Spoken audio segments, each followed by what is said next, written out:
Majority Report with Sam Seder. The destiny of America is always safer in the hands of the people than in the conference rooms of any elite. Sam Seder. They are unanimous in their hate for me, and I welcome their hatred. We must guard against the acquisition of unwarranted influence, whether sought or unsought, by the military-industrial complex. The Majority Report with Sam Seder. Ever get the feeling you've been cheated?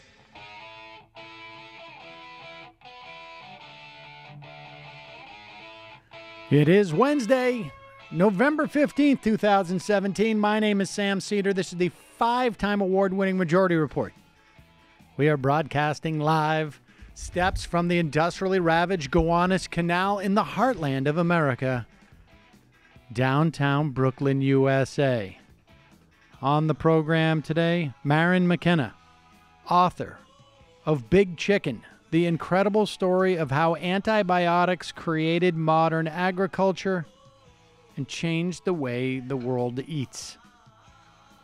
Also on the program today, bipartisanship wins and we lose as some Dems join the Republicans in bank deregulation. Meanwhile, turn the page. Senate GOP confirms torture memo writer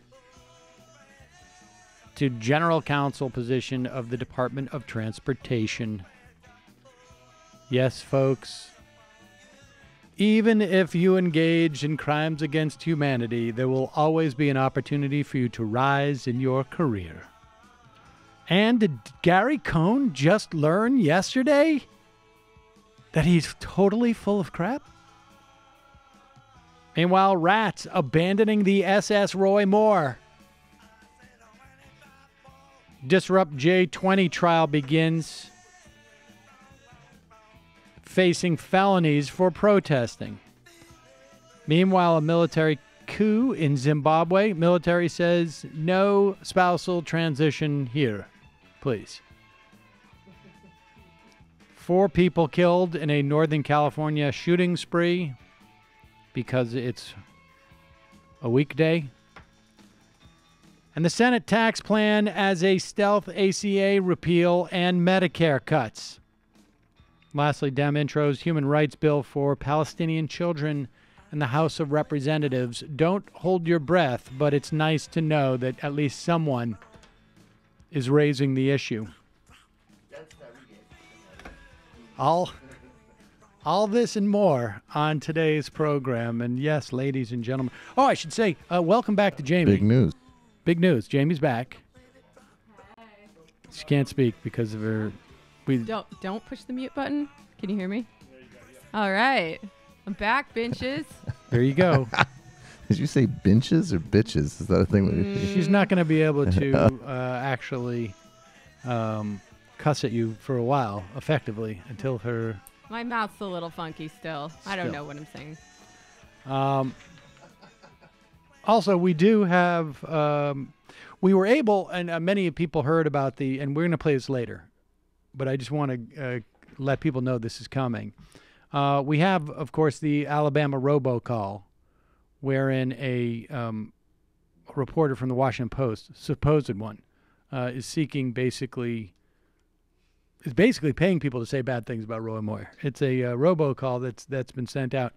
We have secured some of the rough draft versions of this call, which we will be playing later. It's a pretty big coup that we were able to land these things. So we'll be playing those later in the program. It's a wider conspiracy than people think. Yeah, I mean, there was a lot of work that went into these things. Let's just put it this way. Allahu Akbar. Right. And we will get to that in a moment. But this moment right here, there was a Wall Street Journal CEO council. God knows what it must be like to be sitting in this audience if you're a normal human being. And Gary Cohn was there. He was being interviewed by the Wall Street Journal. And one of the things that this Republican tax bill features are massive cuts in taxes for corporations, I think part of it is also repatriation. We haven't seen all the language, but repatriation of foreign profits as well. And on top of this, of course, it cuts some other taxes. It eliminates the estate tax after, I think, about 6 or 7 years, which is just absurd. And it raises some taxes on some middle-class folks. But the worst of it is the cuts that are associated with this. It's going to wreak havoc on the Affordable Care Act. It cuts Medicare. We can go on and on. And, of course, what's going to happen? And, again, I don't care too much about the deficit one way or another in this instance. But what's going to happen is they're creating the fulcrum in which they will use their leverage with a deficit scare down the road to cut Social Security and Medicare. I mean, this is wash, rinse, repeat is the way this works. But here is a moment which is stunning. And if there was any integrity in anywhere, I mean, I wanted to say sort of like, the Republican Party, and then I stopped myself before I was being ridiculous. Yeah, but in the business, media, right?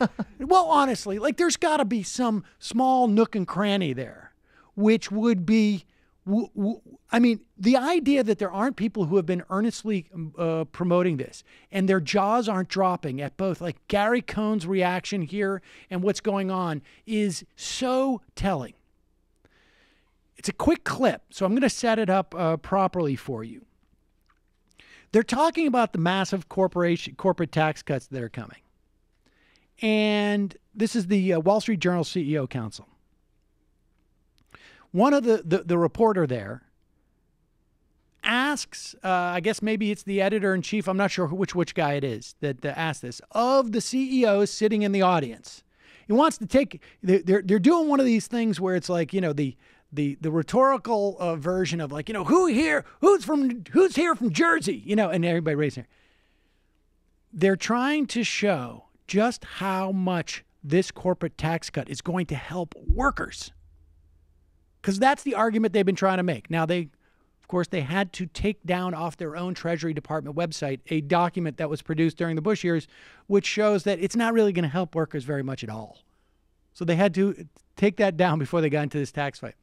But here's Gary Cohn getting first-hand confirmation, and his response is, I mean, what do you imagine? If, remember when Alan Greenspan had that moment like, oh, I guess I was wrong in the falling of the financial meltdown. The intellectual model that I had for how the world works turns out to be wrong. Sorry that I spent my entire career in public life trying to create bubbles and housing meltdown. Yes, I guess it turned out I was wrong. Well, this is this is a moment in real time for Gary Cohn to realize this, and wait till you see how he reacts to it. But here's the question. They're going to ask me, raise hands. Who's going to take that tax money and reinvest it in your company and your workers? Can I ask you all a quick question? If the tax reform bill goes through, do you plan to increase investment, your company's investment, capital investment, just a show of hands, if the tax reform goes through? Okay. Why aren't the other hands up? Why aren't the other hands up? John, I've got a question for Gary quickly. Yeah, okay. Why aren't the other hands up? In other words, why is there only 2 or 3 people in this entire room full of CEOs who say they're going to put the money back into their company and expand?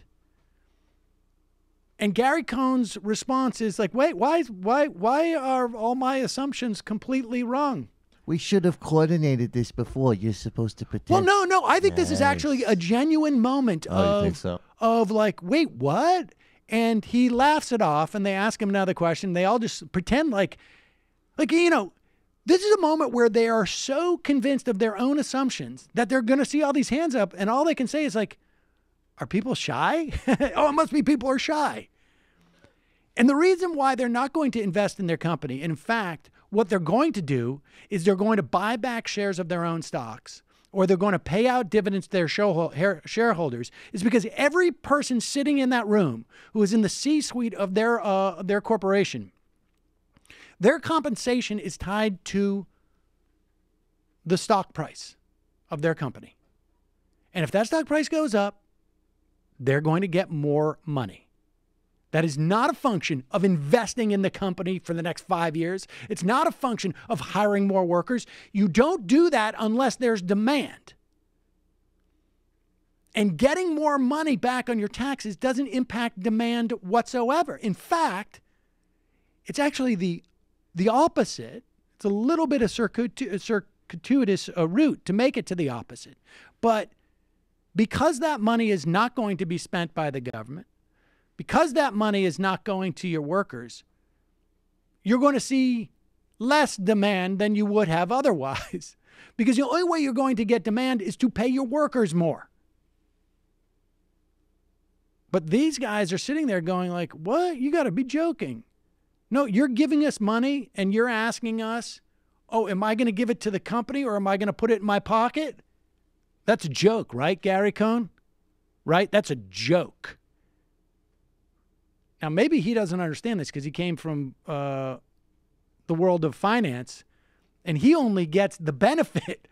He doesn't, he just sees like tax cuts. Oh, I'm going to get more money, not just because I'm getting personal tax cuts, but because the stocks prices are going to go up and that's my business. It was a really telling moment that really, I mean, honestly, that should be the first thing that people show on the news tonight. Not going to happen. Caviar and horse? No. Where are the hands? Where are the hands? He's having a tough break. He doesn't get the Fed, and he finds out that everything he believed about everything was wrong. No strip clubs in Lower Manhattan, and my Rebbe's mad at me, and no Fed. All right. this is a Meshuggah deal. All this for supporting neo-fascists. Folks, here's something else you can chew on at this moment. Many recent studies suggest that having good oral health impacts your overall health. In fact, we've known this for a long time. We had, I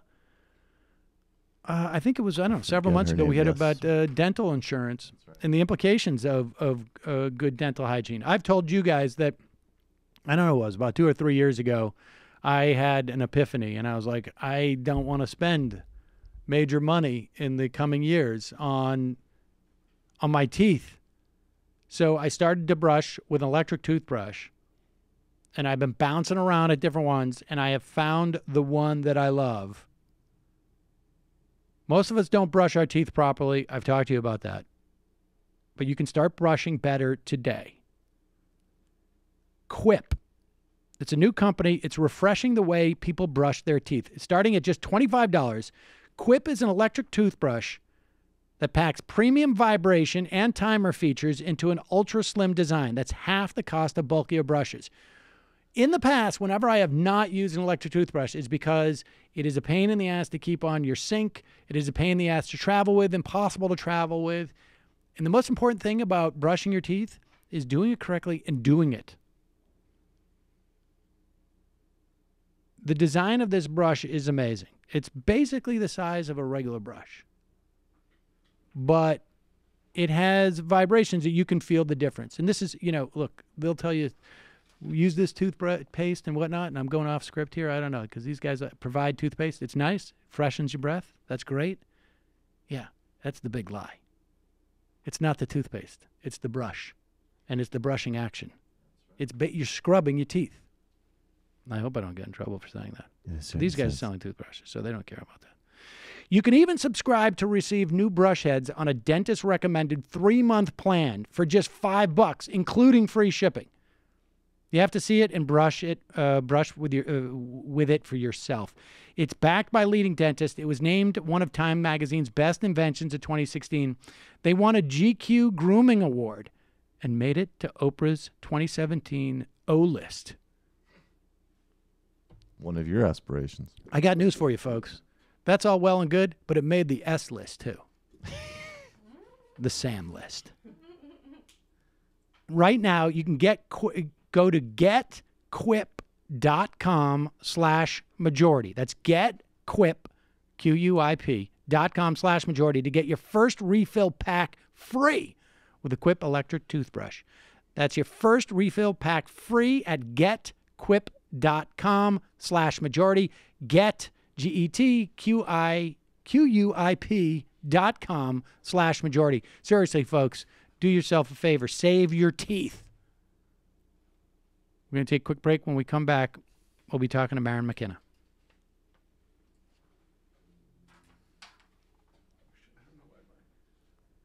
Like I say.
We are back. Sam Seder on the Majority Report on the phone. It is a pleasure to welcome Maryn McKenna. She is a senior fellow at the Schuster Institute at Brandeis University, a journalist who covers public policy issues, and, of course, author of Big Chicken, the incredible story of how antibiotics created modern agriculture, changed the way the world eats. Welcome to the program, Maryn.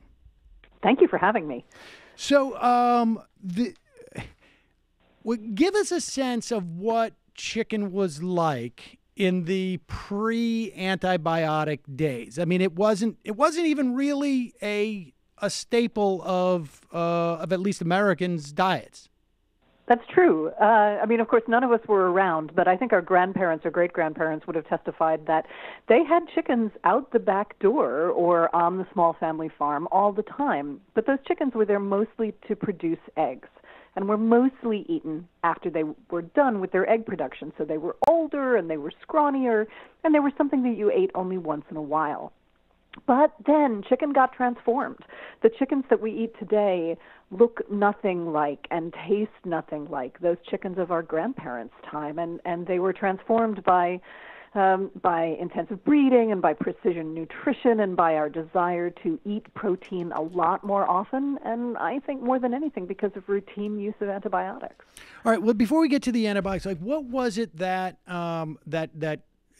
was there a specific jump in demand? Was there some type of push because someone saw some profit here? What was it? What was it that I guess was the catalyst for that change? I think you put your finger on it when you said profit. There's a really interesting history in chicken in which time and time again various kinds of innovation sort of cluster around poultry production, and the supply of chicken actually gets out in front of the demand for chicken. And so periodically there are these transformations in which the poultry industry has to convince people to eat more chicken.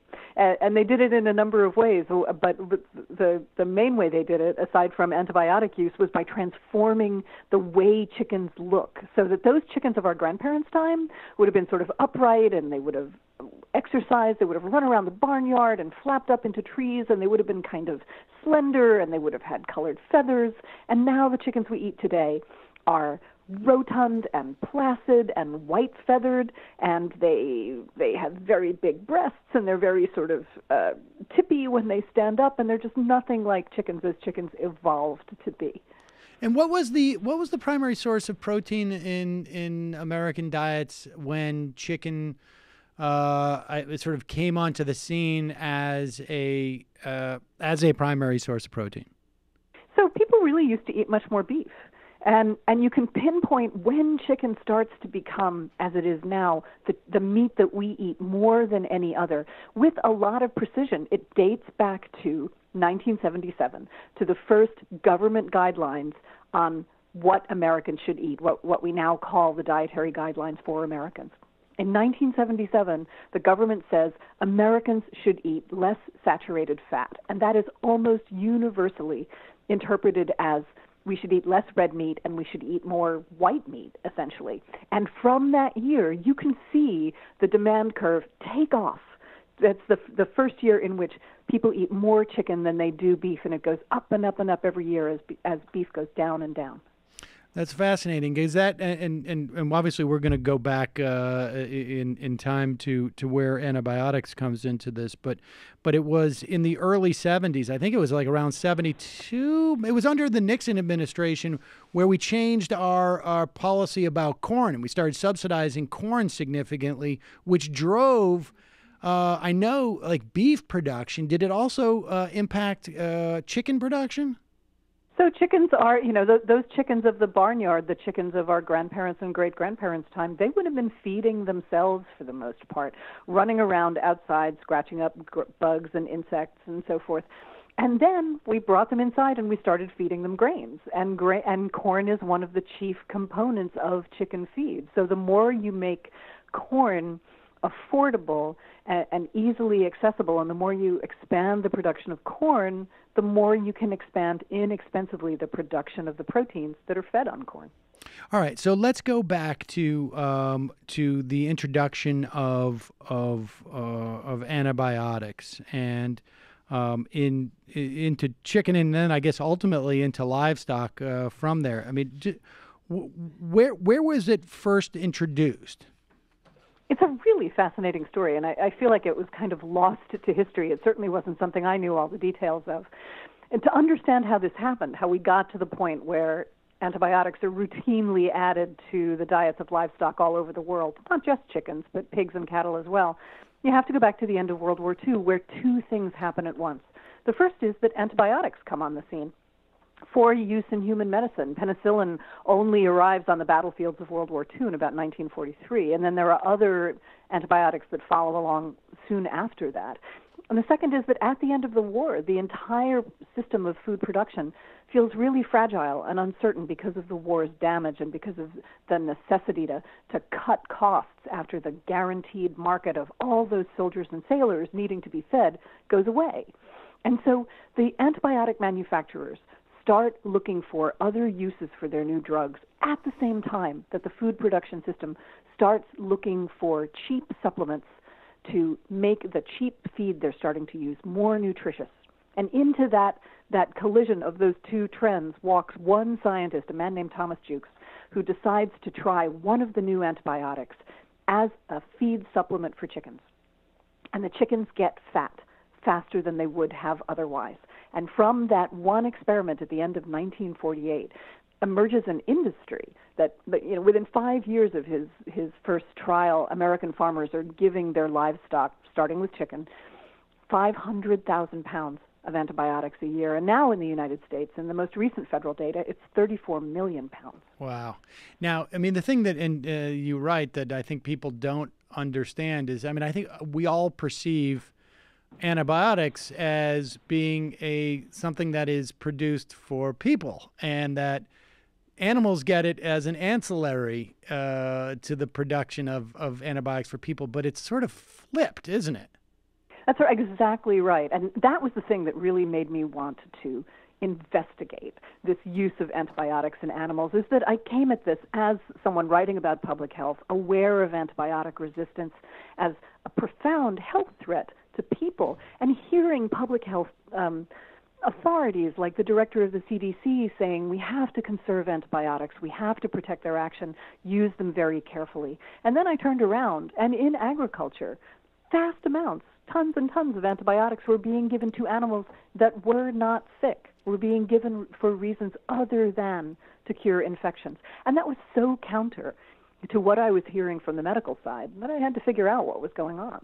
How do antibiotics make a chicken? I mean, how does antibiotics make a chicken fatter?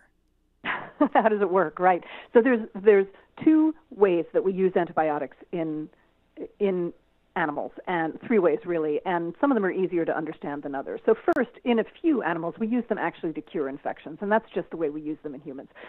Then we use them sort of prophylactically to prevent animals getting sick. And then there's this growth promotion, with this thing that dates back to 1948.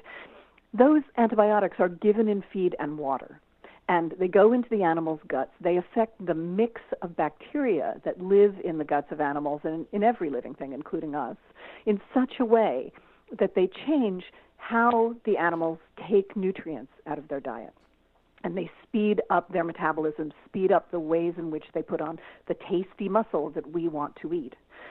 But at the same time, they're also encouraging the emergence and the growth of antibiotic-resistant bacteria in those guts. And that's where the problem, the larger threat to human health, emerges from this routine antibiotic use. Now, Jukes, you write, never ever really came to accept that there was anything but good coming from pouring these antibiotics into chickens. Is that right? It's as far as I can tell, to the end of his life. He died in the 90s.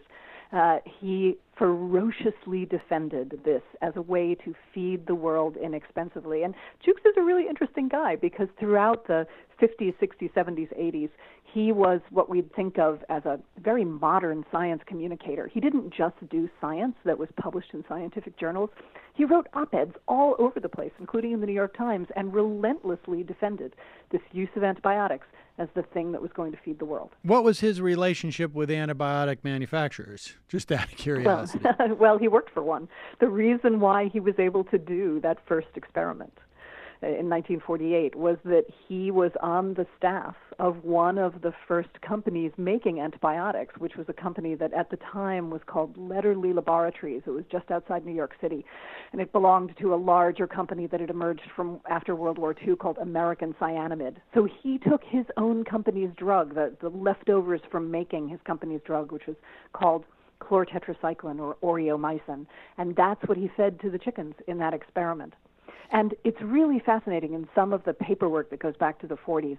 He records that some of the other scientists in his company asked him not to do this and asked the company not to start selling antibiotics in the way that they were, which pretty quickly was by the tank car load.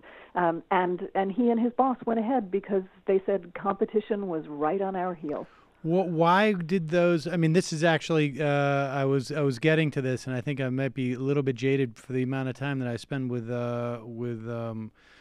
tort lawyers. But what and product liability lawyers? What did those other scientists say at that time? They were veterinarians, and they said this is going to create antibiotic resistance in the animals that you're going to be feeding the antibiotics to, and the results of that are unpredictable. And they had good reason to believe that because just a few years earlier, Alexander Fleming, the scientist who found penicillin, warned in 1945 when he was accepting the Nobel Prize that if we did not conserve antibiotics and use them very carefully, antibiotic resistance would result. Now, he was talking about misusing them in medicine, in humans. But the way he describes what might happen, he talks about someone going to the pharmacy and buying penicillin and dosing himself and underdosing himself. He was describing, without knowing it, exactly what was going to happen in agriculture, where animals would receive these tiny doses, too small to cure an infection, that would nevertheless exert an effect on the bacteria in their systems and cause resistance to emerge. Let's talk about Reimert. Is it Ravenholt in Seattle? Because this is where where we get a notion of this, and also discuss. I don't have it in front of me. That process.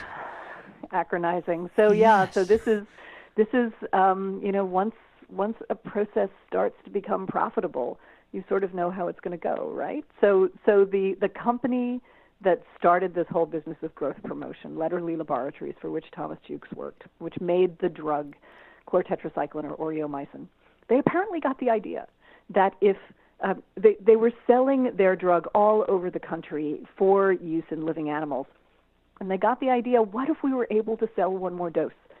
after the animals were dead. And they patented a process and sold it to slaughterhouses all over the country by which chicken and later fish that had been butchered and disassembled was dipped in a solution of antibiotics and then packaged for sale. And the idea was that this antibiotic staying on the meat, on the raw meat, would delay the growth of the bacteria that cause spoilage, so that a package of raw meat could sit in a grocery cold case for weeks instead of for days. And as with so many things in this story, they had good intentions. They wanted to save food from being wasted, but there were unintended consequences. And Reimert Ravenholt, the gentleman you mentioned, this physician who still is alive in his 90s in Seattle in the mid-1950s as one of the first disease detectives at the Centers for Disease Control, noticed that there was an outbreak spreading among slaughterhouse workers in Seattle of really gruesome skin infections on their arms and hands. And it turned out that they were handling chickens that had already been fed antibiotics in this process in the slaughterhouse in which they were being dipped in more antibiotics. These men had superbug infections, and the superbugs had emerged from the bacteria in the chickens being exposed to antibiotics and then not killed by that antibiotic bath because they were already resistant. Oh, God. And so it wasn't necessarily a problem with the bath. It was just that in the course of handling it that much, it exposed what was going on in terms of the resistance. Well, in that particular case, in that outbreak that Ravenholt investigated, the problem was that the bath exposed what was going on, that these superbugs were existing and getting ramped up. But the antibiotic bath itself, that was a problem because it was another way of putting an untrammeled, uncontrolled amount of antibiotics out into the world. So when did that, please tell me that practice has ended? It's over, that's right, yeah. It lasted until the late 1960s, and then what happens is it's not so much that anyone says specifically acronizing, as they called it, has got to go. It's more than in the late 1960s, society as a whole starts to become suspicious of food additives of all kinds, like artificial sweeteners and hormones in cattle. There's a whole sort of the beginnings of a citizen movement around that. And as part of that, people start questioning what's going on in their chicken. And it's fascinating. I went back into a lot of old newspapers and read letters to the editor and grocery store ads and so forth. And the grocery store ads for several years boasted in their fine print, we have acronized chicken. And then there's a certain point where it turns to our chicken is not acronized because people are writing into their local papers saying, well, we don't know what's going on in our chicken, and that doesn't make us very comfortable, and we think the chicken producer should stop. Interesting. And who was what were the entity? Was it just magazine writers are writing about this? Was there you write about Will Harris? Were there other? Tell us about Will Harris. If there's others. Oh, Will Harris is one of my modern day heroes. So it's. There have always been people who've held themselves apart from the whole process of using antibiotics in the raising of livestock, which is a thing that continues up to the present day, though in the United States it has started to change. It started to change in January this year thanks to regulations that were put in by the Obama administration just before they left. But Will Harris, a great man, is the proprietor of a now fifth generation family farm in southwest Georgia. His father grew their family farm up into a big cow-calf operation using hormones and antibiotics and pesticides and herbicides. And Will, in his 40s, after he'd taken over the farm, decided that was not the way to go. And now he runs a property that is fully antibiotic-free, fully organic, has 10 species on it, has beautiful green rolling pastures, has its own USDA-approved slaughterhouses, and is profitable. And it shows that there's another way to take meat production that doesn't involve routine antibiotic use. Well, let's talk about the public policy changes, because it seems like the Obama administration was able to do something that hadn't been done for 30, there was attempts to do for 30, maybe 40 years. Is that right? That's right. In the Carter administration, when Jimmy Carter brought his young crew of reformers into the White House in 1976, one of the things they had their eyes on was what was going on at the FDA, and the FDA had given the approvals for using antibiotics routinely in agriculture. And so Carter's new FDA commissioner, a doctor named Donald Kennedy, not a doctor, a PhD, named Donald Kennedy, proposed that he was going to take away the licenses that the FDA had granted in the 50s for using antibiotics in this manner. And he told the drug manufacturers that he was going to hold a set of hearings, and they would have to show up and prove that their drugs were safe. And if they couldn't, he was going to yank the licenses. And he never got to hold that hearing because a powerful congressman from Mississippi who had oversight over the FDA's budget told the White House that if Kennedy went ahead moving against antibiotics, this congressman, Jamie Whitten, would hold the FDA's entire budget hostage. And so the Carter White House forced Kennedy to back off, and he only stayed in government service maybe another 2 years, and then he later on became the president of Stanford University. And thus a stalemate was created between the FDA and veterinary pharma and the large animal production groups that lasted, as you say, more than 30 years, until in 2013, the Obama administration announced that they were going to try again. And, a number of things had happened. That very long-serving congressman had finally retired. The public policy was changing. Consumers were thinking differently about the use of antibiotics in the meat they buy. And so the Obama administration was successful, and they put in regulations. Technically, they're called guidances. They're not regulations with the force of law. That on January 1st of this year, growth promoter antibiotics are no longer used in the United States, and if producers use any other antibiotics in any other form, they're supposed to be supervised by a veterinarian, which didn't used to be the case. It used to be they could just walk down to a farm supply store and buy a bag of antibiotics and use it with no oversight, and now they can't do that anymore. So in the interim, we should say that the practice of using antibiotics this way migrated from chickens into beef, I guess. Right, into most meat animals. In fact, went from chickens kind of taught the rest of animal agriculture how to misuse antibiotics. Fairly quickly, it was picked up by pigs at the Hormel Institute, run by the people who brought you spam, and then that same practice moved into cattle. So there actually are some fairly significant poultry companies now turning against antibiotic use on their own. Actually, they started in advance of the Obama administration rules. So it's kind of interesting to me that the chicken, which taught agriculture how to misuse antibiotics, might provide the model to help agriculture move away from that historic mistake. Antibiotics, it seems to me clearly was, I guess, provided the mechanism to make livestock agriculture much more of almost like a manufacturing process. Right. I think that's right. Is this rolling back? I mean, are people having to, in the absence of being able to just sort of casually provide antibiotics, is that going to force our meat producing industries to be less factory-based in some fashion, or no?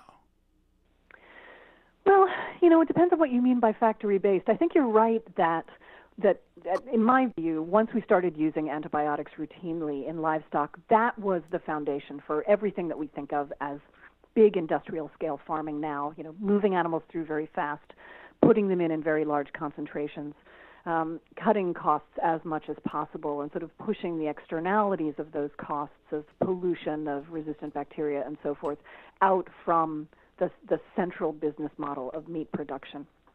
But some of the companies that now are moving against antibiotic use, the leader of which is Purdue, the Purdue Farms, the big chicken producer, fourth largest in the country, they're showing that they can take antibiotics out of the system and not fundamentally change their system. So if what we still want is very rapidly produced, very industrial scale, very inexpensive protein, we can have it without antibiotics. I think what's promising, though, is that there are small and medium-sized producers, like the folks with the grass-fed farm that we were just talking about in South Georgia, who might never have been able to compete in the marketplace just on the basis of cost, because small and medium-sized production is more labor-intensive. Right. But they can compete on being antibiotic-free. It gives them something else to compete on that when they couldn't compete just on price. And so this move, even though it's a move by the big companies, it's really fascinating to me that it might open up the market again for small and medium-sized companies too. I was going to ask, what are the implications for in terms of the monopolies that we have increasingly in agriculture? And I guess maybe you've answered that question.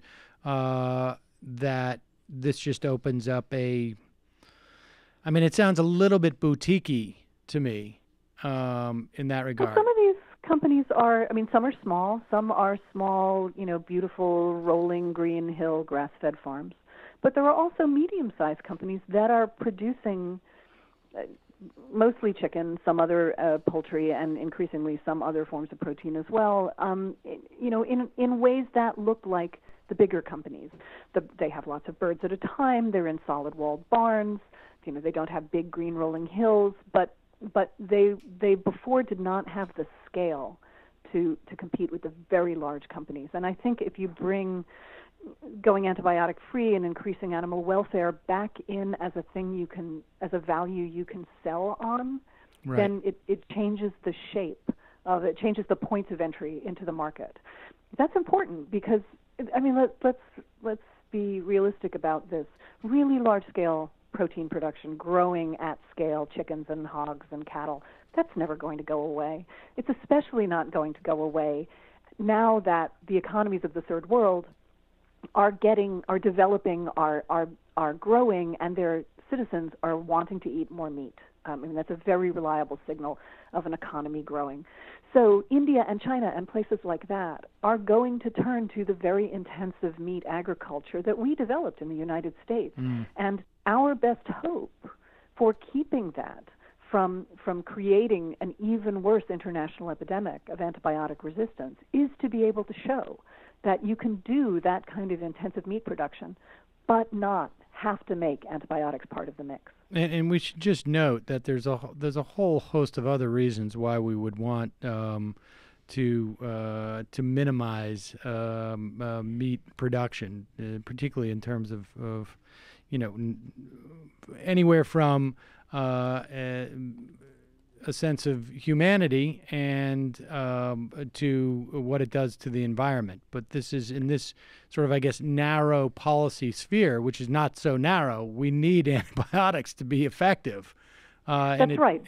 But you're absolutely right that there are so many other implications to this, from changing animal welfare to reducing air pollution, water pollution, to changing labor relations around very large meat corporations, to changing land use policies. But routine antibiotic use to this point has underpinned all of that. And maybe if we dismantle that, maybe then those other things get to be reconsidered as well. I'm curious, just lastly, has there been pushback from the companies that make these antibiotics? I would imagine these are huge businesses. So this is a really interesting question to me, because when the Obama administration put in these rules, the way that they made them work was not to tell farmers what they couldn't use. They actually asked the pharma companies to change their labels in such a way that antibiotics could no longer be used off-label. They couldn't be used as growth promoters. So two things are going on there. First, there's still a lot of preventive use of antibiotics, that sort of middle category of use of protecting animals against the conditions of being held in close confinement. That's still fully legal all over the world, even though the World Health Organization just last week came out and recommended that it be stopped. So that's a big market. But also, until the developing economies, India and China and so forth, until they turn away from antibiotic use, that's a massive market. So maybe the drug companies are willing to give up on the West because they see so much promise in the market of the developing world. I think we have to wait and see. That sounds a lot like tobacco. Doesn't it just? Maryn McKenna, thank you so much for your time today. The book is Big Chicken, The Incredible Story of How Antibiotics Created Modern Agriculture and Changed the Way the World Eats. We will put a link to that at majority.fm. Thanks so much for your time today. Really appreciate it. Thanks for having me. All right, folks, we're going to take a quick break. Head into the fun half. We have some news. We did some, probably for the first time around here ever. We threw some shoe leather down and uncovered these early drafts of the the real robocall of the fake Lenny Bernstein, or calling in. Man, that is what you do when you lose Sean Hannity. That's where you are, basically. You have 24 hours to prove you're not a pedophile. We're going to. That's right, Sean Hannity. Once you lose, how many was it? 5 advertisers? I don't know what the number was, but Hannity flipped from 15 years old to you better prove in 24 hours. Keurig is not. Oh, wait a second. Sorry. Yeah, smash your Keurig. Wait, another one pulled? You know what?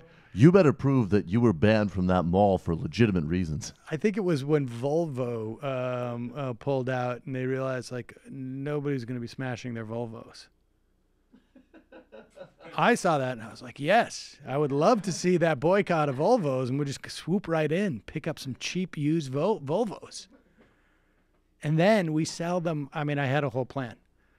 We were going to swoop in, buy all these used Volvos, sell them to our audience. And then that way, more money. Oh, yeah. We become basically a podcast, just a front for a used car dealership. Used car dealership. Who was that Republican? We didn't use it, but there was a young Republican who I said looked like an attorney for a used car dealership. And we were going to create a whole sitcom. What is that? What is an that. attorney for a used car dealership? That's You would have had to specific. have seen that guy's picture in order to get what I was saying. Yes, Jamie. Liberals do love Volvos. I was going to say, I was waiting for the Birkenstock. Yeah. I was waiting for the Birkenstock. We were like, wait, Sean. It's all right. We need to call a truce. Don't hurt those beautiful cars. No, that's my point. They can't. What are they going to do? They're not going to smash them. They're going to sell them. They're going to sell their Volvos at a low price. Oh, I don't think I they're come gonna in and smash them. buy. I think if they were real, genuine Trump's America people, they would smash the Volvos. I would think it's a little sad. I mean, would they have Volvos in the first place? I don't know. Some conservative. I guess if Volvo's advertising on Hannity, then they must swoop in and Michael can get a bunch of half-drunk bottles of Chablis. Yo, I love it. Chardonnay. Yeah, sure. As they start to get rid of that stuff. Half-drunk bottles of Chardonnay. Well, or Chablis. Maybe they just have them at... Makes total sense. Maybe they haven't opened them yet. Folks. Oh, yeah, that's good. We're going to head into the fun half. I got an announcement about tomorrow's program. Now, look. Not every year. I don't think this happened last year. But just about many, many years of the... Oh, holy cow, too. Friday is our anniversary, I think. I mean, there's so many anniversaries with the show. Friday is the anniversary of the hard launch of the podcast. We had a soft launch that I think was 7 years ago, 5 days ago. I don't know. But the 17th is what we marked, and that's when we did the 12-hour... I did a 12-hour marathon. You weren't here for that, Michael, were you? No. Mm-mm. Kyle wanted me to do a full 24, but then I was like, well, yeah, but who's going to operate the board at that point? Everybody's going to pass out. Both. But I don't even remember who did the board then. I think Matt did. Yeah. Was it? I don't know. I don't know. I don't remember. I think it was Matt. But it was also happened to be a day when Occupy was getting booted out as a Zuccotti, or I can't remember exactly. Or it was a year celebration from taking Zuccotti. I couldn't remember. And so it actually just coincidentally was a good day because we had people on the streets calling in. I don't know if we're going to do anything like that again Friday. But I guess we're going to do a standard show and say thank you. The bigger point was that generally we do this the last day before Thanksgiving. But last year, she couldn't do it at this time. And so I gave her a choice of like a week before Thanksgiving. Janine is going to come in. Janine Garofalo is going to come in. As you know, this show first launched as a program on Air America. And Janine and I co-hosted it. And we used to have her dad on, who was a Fox-loving right-winger. And we actually had Gore Vidal try and talk him down. We had Wesley Clark try and talk him down. None of it worked. And so we got into this habit of basically helping people if you're heading home and you have right-wingers at your Thanksgiving table, giving people advice. So Janine's going to come in. I like how that is amazing that he had he had a NATO general, one of the most respected, right? Like this guy got a personally curated education. Yeah, Gore Vidal, and he's all just like, yeah, no, I see what you're saying, young man, but free markets. That would be so awesome. Did he talk to Gore Vidal the same way he would like an annoying college student? No. I understand you're very idealistic, young man, but I think there's a little thing called the free market. He wasn't quite that obnoxious about it. He was actually pretty good about it. And there was somebody else we had too that was just like sort of mind blowing. But you should hook him up with Redneck Revolt this time. See how that works. Yeah, he's not that kind. He's more of like a business guy. Business guy. Oh, I can't help then. But Janine is coming in tomorrow. We're doing the show tomorrow. So as opposed to, let's say, Wednesday or Tuesday of next week. So Janine is going to be in tomorrow. We're going to take your phone calls. We're going to take your IMs. We'll talk a little bit about the news. We'll also talk about, I don't know what else we'll talk about. Who knows? So tomorrow on the program, Janine Garofalo, ladies and gentlemen. Friday, we're going to be doing an early show again, starting at 11. Doesn't matter if you just listen as a podcast. Judy Gold is going to join us.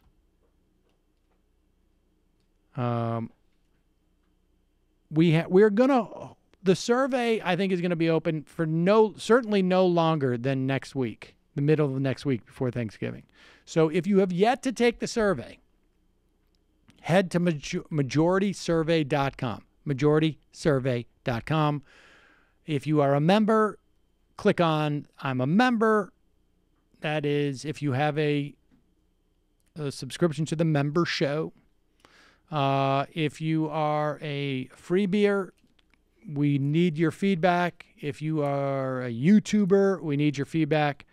Check it out there. Also, don't forget, you can become a member of this program by going to jointhemajorityreport.com, jointhemajorityreport.com. Also, justcoffee.coop, fair trade coffee, tea, or chocolate. Use the coupon code MAJORITY, get 10% off. And it's a good gift. Oh, and also, you can give a gift. If you go to jointhemajorityreport.com, I think it is. I think you go to Cuck Nation. Isn't it cucknation.org? Is that what it was? So I got to check. I can't believe it's still up. Yes. If you go to cucknation.org, you can send the Majority Report membership as a gift. I don't know who did that, but honestly. Somebody brilliant. So cucknation.org, you want to send the program as a gift? It makes a great holiday gift, folks. Cucknation.org.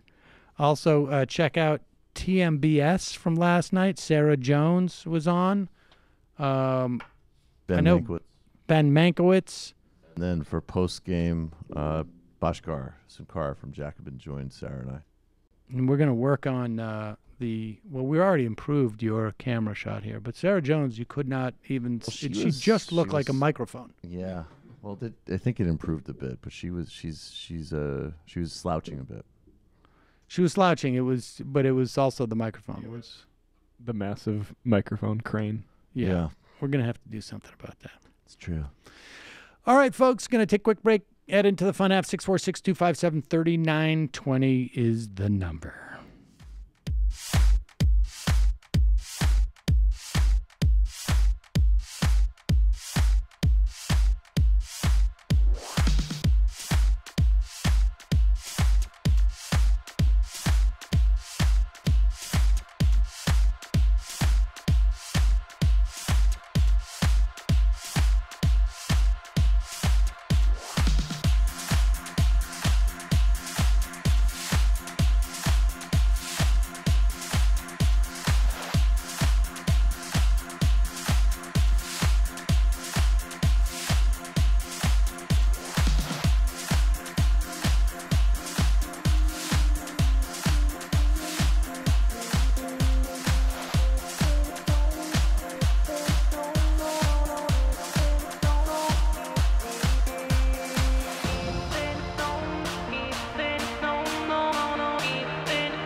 We are back. Sam Seder on the Majority Report. It is the fun half, and what better way to start off the fun half, I think, calling from a 210 area code. Who's this?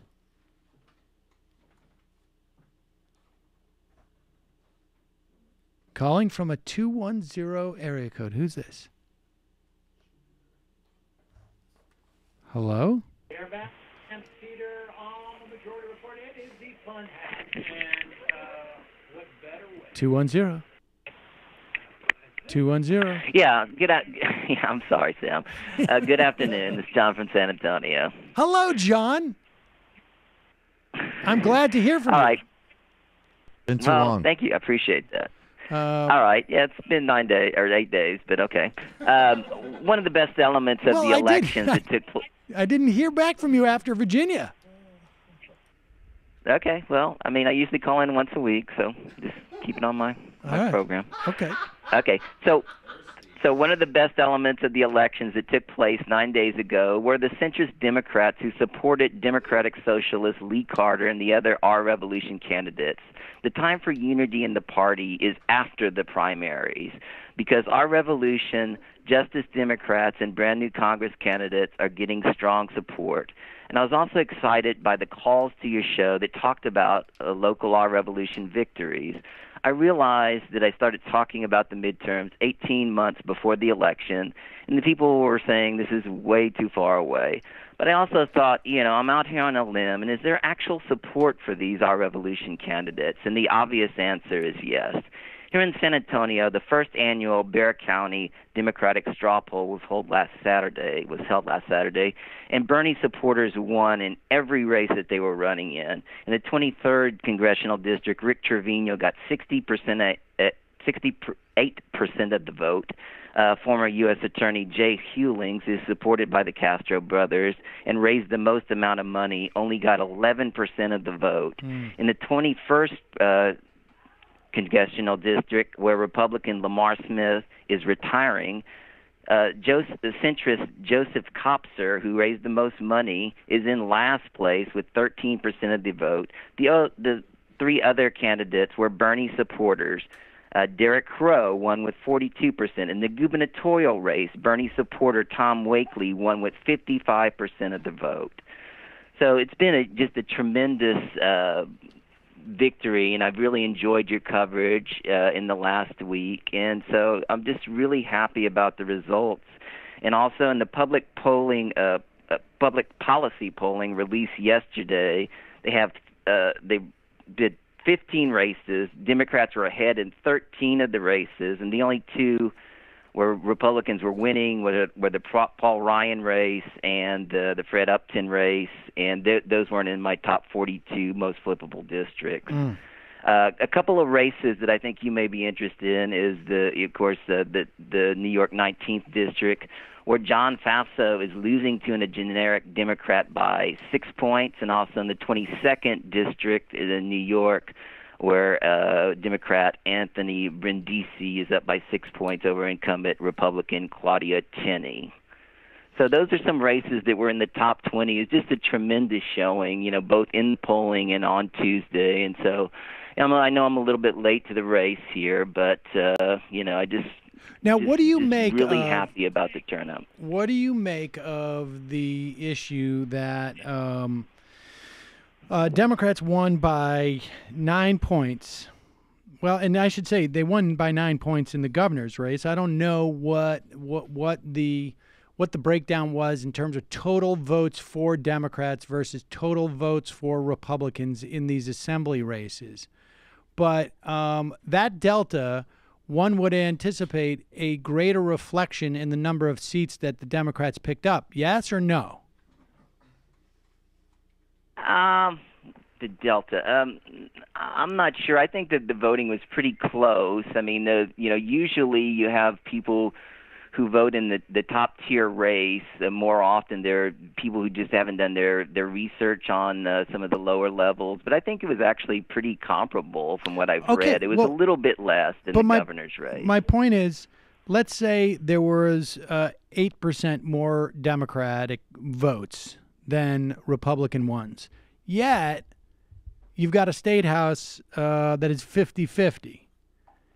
I mean, that to me indicates that there is a very steep hill to climb in terms of gerrymandering.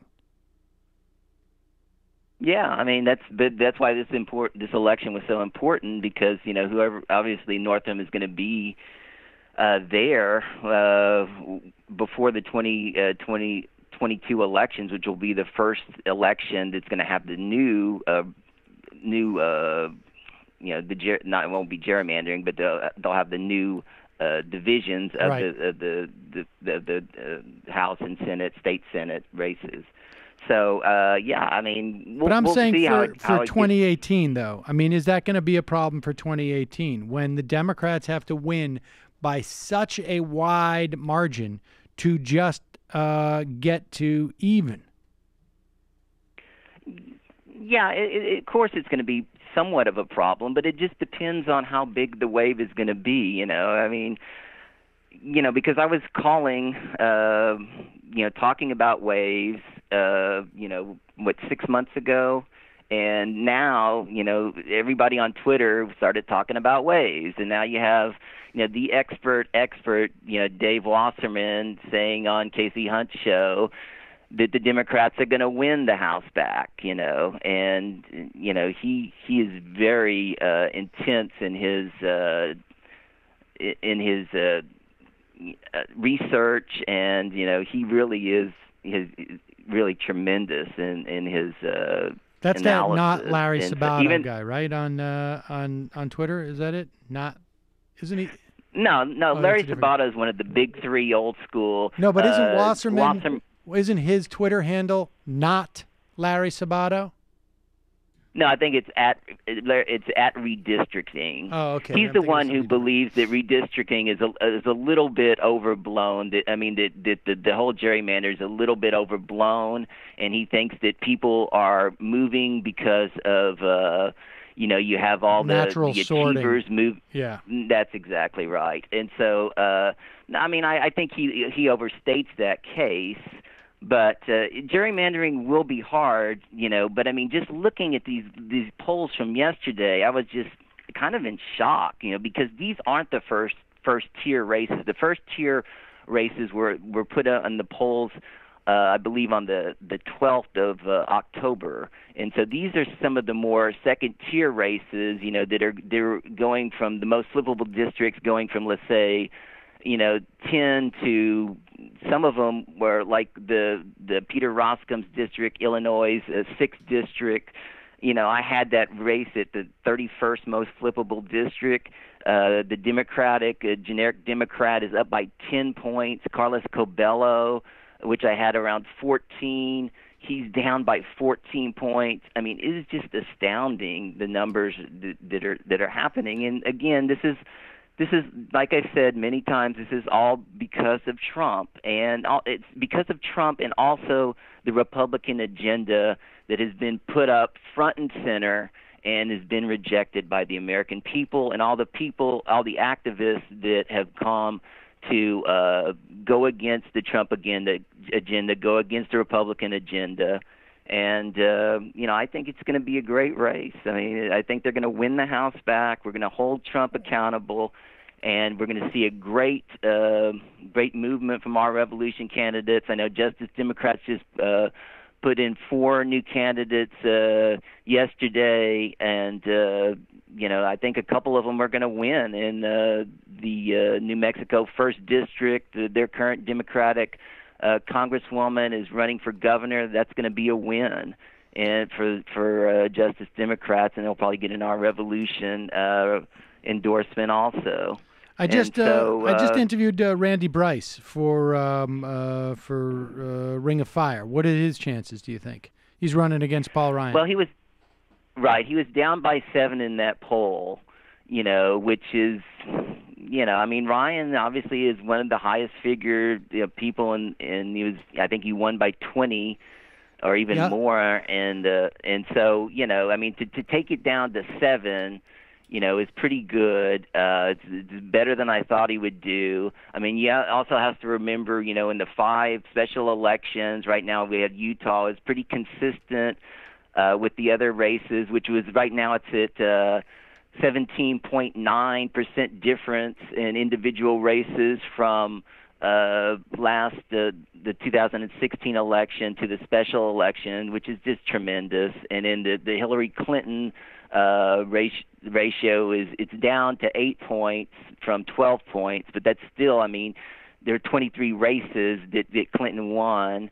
So, I mean, if they just win all of those and can hold the races, the 12 districts that Trump won, that elected a Democrat, this, I'm not saying it's going to be easy. It's going to take a lot of hard work, but everything is looking towards a win in the House, and everything is moving towards favorable movement as far as the left, and as far as centrist Democrats also winning. And like I said, this is the time for unity is after the primaries. Right. Let's not be too divisive about it. Let's talk about issues and not talk about personalities. Good luck with that, win John. on the issues. Hey, John. Good luck with that happening, Speaking of personalities versus issues, do you have any message that you'd like to send to Mike from PA? No. I mean, Mike's a good guy. I've said it many times. Michael, don't let Michael goad you into this. He's taking care of himself Michael Brooks without your wants to go. interference. Michael Brooks wants to go into the gutter. Wants to drag you into the gutter like he is in there with his little Tim Black tiff. So you just I believe you were part of the Tim Black tiff is about you. I appreciate the call, and John. the Jimmy Dore obsession is you. You will find. All right, bye, John. So, John, I take it you're basically saying that Mike should wise up and learn how to read a poll. Got it. I got to turn on the IMs. Ladies and gentlemen, there was and we played this yesterday, but it deserves. Well, we'll see if we get to this because it is sort of a redo. But we had played the. Well, we had played the thing yesterday, and we're going to do that. Alex Jones. Yeah. Oh, please. We Let's will, just but get not at the moment. We're going to play that second, or after other things, because we have just too much. In a certain sense. Here is a robocall, and I guess this is the local station WKRG in Alabama. I don't know local to what. How many stations do they have there in Alabama? Where would this be? Local station reported that one of its viewers received a robocall. It's Mobile. Now, this is in Mobile, Alabama. And the call is, I think, fairly explanatory or self-explanatory. Here is the robocall that was going around, just to give you a sense of just how desperate Roy Moore is right now. Because, look, they know this is, someone's going to reveal this. And the idea is to put it out there so that the question of, like, is this could have been the way it worked? Listen. It's the last thing the pastor of this small Crayola church expected to find in his voicemail. It is very strange. Pastor Al Moore says, like many of us, he doesn't usually answer calls on his cell phone from strange or private numbers. No different with this one until he checked the message. Hi, this is Lenny Bernstein. I'm a reporter for the Washington Post. Calling to find out if anyone at this address is a female between the ages of 54 to 57 years old, willing to make damaging remarks about candidate Roy Moore for a reward of between $5,000 to $7,000. We will not be fully investigating these claims. However, we will need a written report. I can be reached by email lbernstein@washingtonpost.com. Thank you. The pastor said he sent a response to the email address. It said undeliverable. So did we, with the same result. Right now, Pastor Moore says he can only speculate the purpose of the robocall. Well, at first, my first thought was, someone from the opposite campaign trying to do more damage. John Rogers with the Roy Moore campaign told me it's the first he's heard of robocalls seeking more damaging information on the candidate. It remains to be seen how many others in the state may have gotten such a call and who they might be coming from. We also searched but could not find a reporter for the Washington Post named Bernie or Al Bernstein. Couldn't find an Al Bernstein. Al Bernstein. Intrepid Washington Post reporter Al Bernstein. There you go. I'm a little offended. Really? Oh, really? As a Jew and a journalist. Hi, this is Jamie. Look, I'm looking for story. the real story behind this is that we have landed, and I obviously can't tell you where we got this stuff from. But we have examples. Apparently, this robocall was not their first go at this. They had a couple of draft calls that they had made that we have got our hands on. Let's play the first one.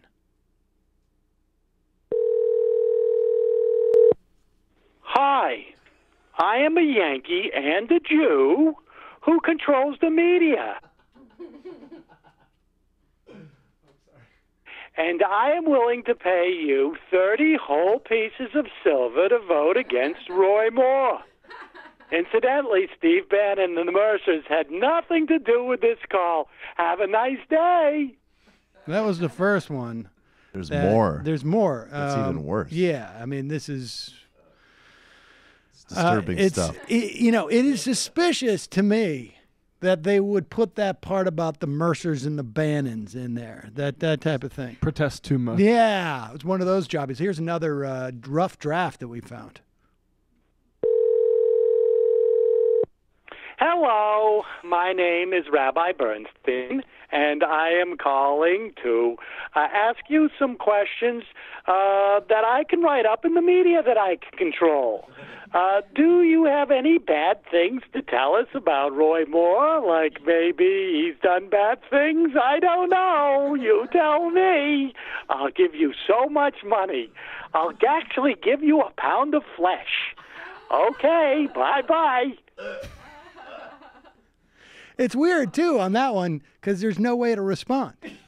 They don't give you really an opportunity. Like, how would you collect your pound of flesh? I don't know. Presumably, maybe there's a text message associated with it or something. Or maybe these were just trial runs. Well, that's why they're drafts. It's bizarre because it's not just they hit some other angles later on as well that we're about to discover. Jamie knows this, right? I mean, it's like writing is really all about rewriting. Jamie, have you ever promised anybody a pound of flesh for an exclusive? No comment. I think, do we have another one? We have another one. I think we have two more. Two more, okay.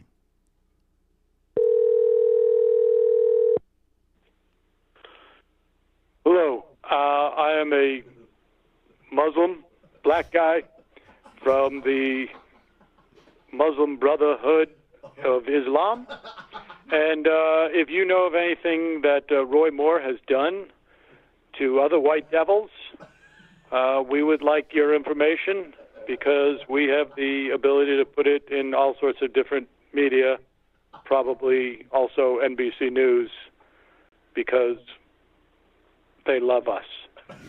So if you have anything bad about Roy Moore, please don't hesitate to share with us black guys. Thank you. That's interesting. I mean, they really, though, you could see they were already sort of inching in this direction, but the next one, they just took it way over the top on a similar theme. I wonder if anybody would have bought this. Hello, this is Barack Hussein Obama. I would like to, curious if any of you devils down in Alabama have any information on Judge Roy Moore. He's been very disrespectful to not only my community, the black Muslim one, but also the LGBTQ community and other people that I know that you in Alabama are very concerned about. So you can call us back if you have any information on him. We'll be sure and plant it in the media. And by the way, just as an inside track between me and you, because I know you're probably concerned about this in Alabama, House of Cards is coming back, baby. Kevin Spacey is going to be cleared of all charges, and we're going to get that show back in production. Thanks so much, Alabama. Anything on Roy Moore, Allahu Akbar. You see what they're going for here, right? It's a very because clear they don't pattern. even say like call back here. Here's an email. All the drafts really indicate they're just trying to make associations with Doug Jones. I mean, that is wow. Yeah, I mean, I guess maybe those were too on the nose or something. Yeah. Don't they know we're like so much sneakier than that? That's of Are course. we though? Did you actually? Boschgart gave me an incredible idea for a long con, which I'm blowing right now. But I think we could say it because nobody like Alex Jones is listening to us. He just says, "What we got to do is just be like, get on the phone with Alex Jones or somebody like that. Be like, this is Michael Brooks, Alex. I'm a Jew. You're in, and don't elaborate. Just hang up. You're in. You're in. You're in. You made it. You're okay. You're Don't all right. worry. Yeah. Gotta go. Don't worry. Gotta go. I got 5 other people to call. Look, when you in the right-wing media find yourself in a situation like Sean Hannity is in, we'll get to him in a moment, but when you find yourself in a situation where it is clear the guy that you have supported is a child molester, what do you do? Well, you continue to support that guy. But what do you do after other people start abandoning him because he's a child molester? And it looks like you are actually not just supporting a child molester. You could be supporting a child molester who's going to lose. That's really the problem. Well, what do you do? There is an emergency glass case you can break. And Rush Limbaugh reaches for it at the end of this little segment. No matter what the real stories are here, and no matter what the evidence is, these guys, these people on the Republican side are making it clear they're going to prevent this guy from ever being seated in the United States Senate. Did you know that before 1992, when a lot of this was going on, that Judge Moore was a Democrat? You didn't know that? How about all these people now? Oh, yeah, everybody here knew about Judge Moore. Oh, yeah, he been a good old boy. We've known about Judge Moore for long. While he was a Democrat. Nobody said a word. When he supposedly was attracted to inappropriately aged girls, he was a Democrat. And let me just say, how dare these girls be so inappropriately aged? It's the same way you go to the Dominican Republic. There's all these inappropriately aged Dominicans, and it's their fault. Their fault. Can I have some heroin and teenagers, please? These girls were inappropriately aged. They're all over the place, particularly the Dominican Republic, if you're a Republican. If you're a Democrat, then they're in Alabama. So what do you say to that, Samantha? He was a fucking Democrat when he was helping these young girls with their self-esteem. Of course. Of course he was. But if he wants to be in office, he's got to run as a Republican. Yeah, well, that's how it works. But meanwhile, Hollywood sexualizes children. I bet you like that, don't you? Is that what drove Roy Moore? I read the original script, A Bad Situationist. You're the sick one. You're the sick one. You think there was a script? You're the sick one. No, I know. It was a text message you sent to your fucking homo friend Benjamin. But the same point still stands, Samantha. Do you have, don't we have Hannity or? Okay. So this isn't a super long clip, is it? No. So Sean Hannity is, well, I mean, Sean Hannity is another guy who has found himself between a rock and a hard place. It is now clear. There must be internal polling that's showing. I mean, a second woman shows up, and this, in many ways, shuts the door on Roy Moore's chances, or at least there must be internal polling that's being shared in Republican circles, because Sean Hannity hasn't, suddenly found a conscience.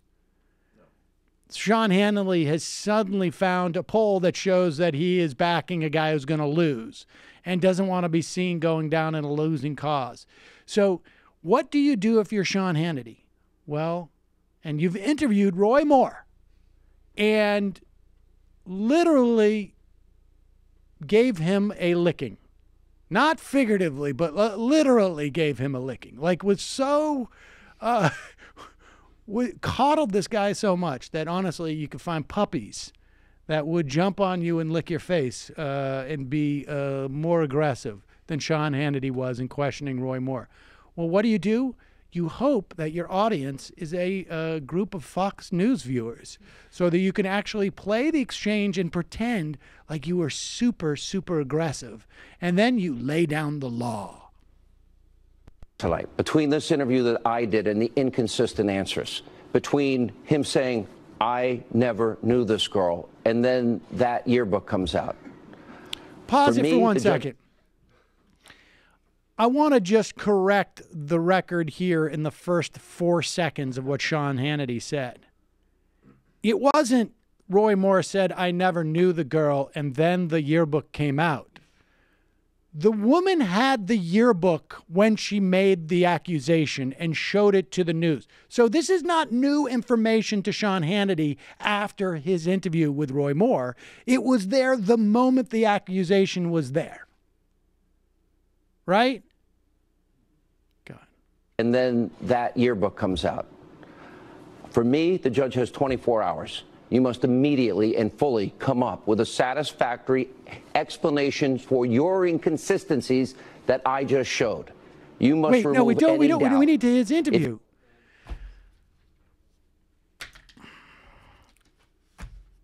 Get the other clip. You can't show me a clip and then not play the clip that we saw.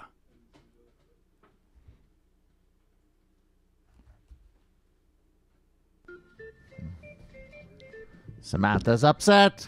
Matty. It is very frustrating. Your ganja head. It is a little frustrating. Maybe if Brendan... Let's go to the phones. Calling from an 818 area code. Who's this? Hey, Sam. This is Steve in Washington. Thank you for taking my call. Hi, Steve. What's on your mind? I don't know if you were going to cover this, but Democrats won another special election in Oklahoma yesterday. Yeah, I heard that. They won go ahead. Tell us more. Yeah, she's 26 years old, and she unseated an incumbent in a district that went for Trump by 40 points, and she won the district 50 to 49%. And the theme of her campaign was healthcare and education, ending Oklahoma's education crisis and expanding access to healthcare. So I don't know. I think that's really exciting to see that 26 years old, unseating an incumbent and focusing on healthcare, winning in a deeply, deeply red district in Oklahoma. I don't know. That's pretty exciting. I'm surprised, actually, John from San Antonio didn't cover it or talk about it. But keep your fucking mouth I think it's shut. another good. Slap your face. What's interesting is that there was some data. I haven't seen it broken down, but there was that guy, not Larry Sabato, who's in Virginia, who said that there was at least some evidence that those running, the more help they got from the state Democratic Party, the worse they did. And I wonder if you've got a seat in Oklahoma where I imagine there was no national attention paid to it. I wonder if there was a minimal amount of party attention paid to it, that actually helped her. In this seat, last time the Democrats put up a fight, they donated $200,000 to the candidate running that seat, and they lost that seat by 15 points. This time, the Democrats, the National Party, didn't really give any support to her, and her campaign was really lightly funded, and she ran more of a local campaign focusing on education and health care. Democrats have an incredibly toxic brand, so that somehow is going to need to be negotiated. I'm not even making an ideological point here. I'm just saying, even in some balancing act of how you Well, it's also hard to know. There's two things, right? It could be the brand. It could also be that there's certain strings attached with that money that causes the candidate to run a deficient campaign. And I would argue, not to be like nitpicky here, but that's part of a brand problem too, or a broader organizational and cultural problem. Yes. I mean, it's probably a combination of both, I would say. I also see the connection to the races in Virginia, and when voters were polled in Virginia, the top two issues that they were most focusing on were healthcare, and actually guns was the second issue. But even the candidate, I can't remember her name, that unseated the guy that was doing the transgender bathroom bill. Danica. She ran a really local campaign. Was this woman also out as a focusing on lesbian? Just got tweeted this. Oh, she was out too. Oh, okay. In Oklahoma. Yeah. Yeah. Wow. Well, Danica Rome, she had on her poster fix like Route 128 or 28 or something like that, which I thought was actually sort of a brilliant poster for I mean, I don't know the issue, but I mean, to be that, to put an issue on there like that. The only time I've ever seen anything like that, it's usually like Bill Stevenson, NRA, and that's basically it. Yeah, it's almost. Can I add one more thing? Please. Oh, I'm sorry. Sorry. It's almost go ahead, Jamie. Sorry. It's almost like all this culture wars shit doesn't really matter, and people actually like getting things done. An actual delivery on real things that they need. Well, from rights to roads. I mean, it's hard to assess what's driving it. John from San Antonio says it's Trump. There were more. Ed Gillespie got more votes for governor than anyone else in the history of Virginia governor's races, except for Northam. So it means that more people came out to vote for Gillespie. The difference is there were more people who were motivated to come out and vote for Northam than had ever been before for voting for the Democrat. And, Northam was good on some things, on others probably not so much. Healthcare and college affordability he was good on. And I think he actually made some indications on guns. So I think that list in Virginia works. And also Virginia, as I keep saying, Virginia I think is one of the only places in the country where demographically there are some of these affluent suburban districts that lean right on economics and left on quote-unquote social issues. So that's one of the only places where that would play. In some ways, it's more interesting to me that New Jersey, which would be, again, one of the only places, maybe even in some ways a larger state influence with that kind of politics. And even though, what's his name, Murphy? He has a very questionable background from, I have an innate prejudice because he's a Goldman guy, but he ran like a liberal campaign in the sense that we would have used that term like classically, not radical, not democratic socialist, but public bank, $15 minimum wage. He's like pushing. The other thing that's interesting is he's trying to legalize pot immediately because he needs it for all of his social spending plans. And also, he also campaigned on a specific tax increase for people above $1 million, which Christie has vetoed every year. So that's interesting. Appreciate the call. Thank you. Can we not find that Sean Hannity thing? I'm looking for time code right now. Which one was it? It was the... I don't know. We watched it before. I didn't watch it this morning. We did, didn't we? I don't recall watching. What we just played was what we watched this morning. No, we watched his interview thing. Oh. Okay, yeah. Go back. Yeah.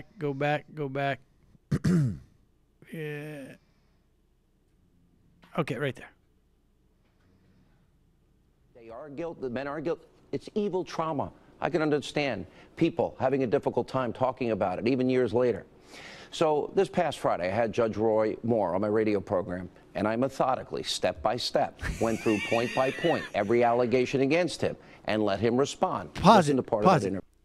Now, Sean Hannity is going to be playing the interview where he methodically, step by step, questioned Roy Moore on this stuff. In other words, he's arguing, I did my due diligence. I left this man a tattered mess after I just probed and picked.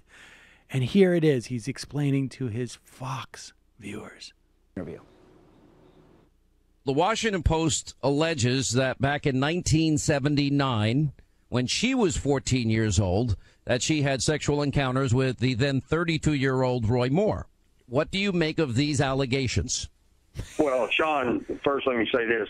These allegations are completely false and misleading. Would it be unusual for you as a 32-year-old guy to have dated a woman as young as 17? That would be a, 15-year difference, or a girl 18. Do you remember dating girls that young at that time? Not generally, no. You don't specifically remember having any girlfriend that was in her late teens even at that time?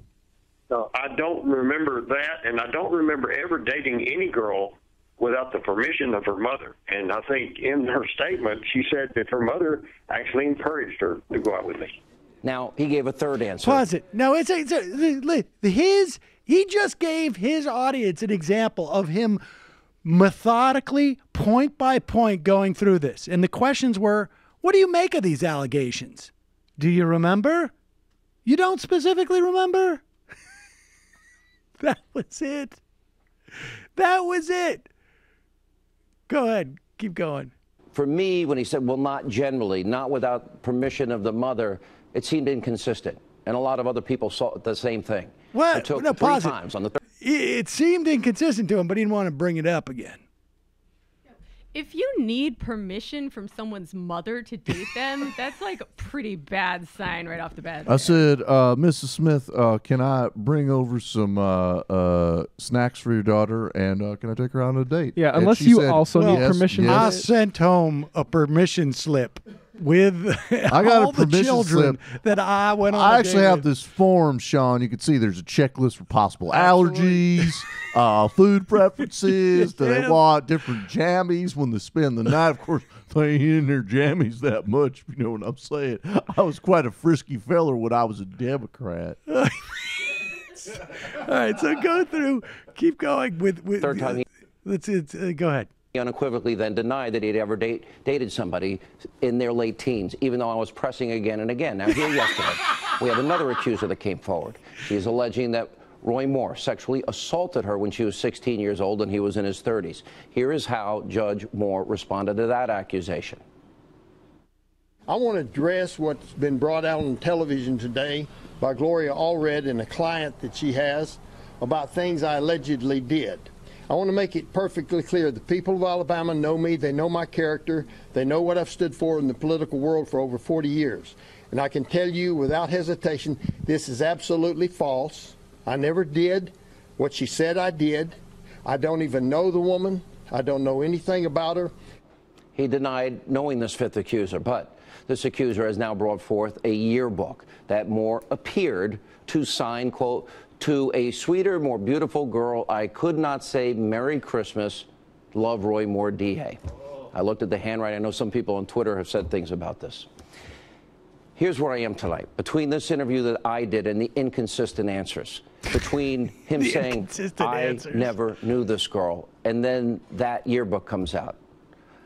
For me, the judge has 24 hours. You must immediately and fully come up with a satisfactory explanation for your inconsistencies that I just showed. You must remove any doubt. If you can't do this, then Judge Moore needs to get out of this race. This country has way too many issues and problems. The American people deserve. Honey, the going cock. Here's, I love that you got to come up with some type of excuse that I'm going to be able to sell to my audience, or you're going to have to get out of the race. We need a plausible But here's the thing that nobody's talking about. If there isn't a better example of why we should not be saying Merry Christmas to people, I don't know what it is. Oh. First you sign a girl's yearbook, then a Jew. Roy Moore, I need to bitch look up the lawyer guy's comes name. at you. But Roy Moore's attorney has been having a bit of a meltdown on Ali Velshi with Ali Velshi and Stephanie Ruhle on MSNBC. Oh, is that right? Well, let's play first this. This is awesome. Defending good man's honor to goddamn Arab. Look, even though he was a Democrat way, way long ago when he did these things, because I'm an Alabaman, I'm going to run away from a reporter and the world's most endless stares. If he asks me a question about it, that's my game plan. Are you ready? Okay, set.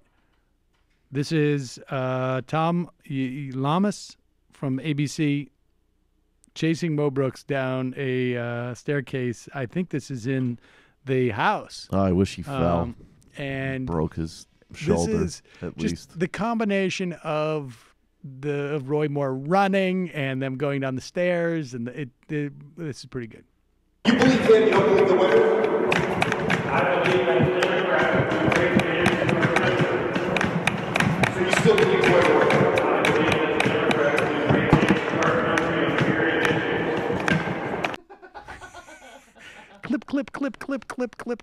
Clip.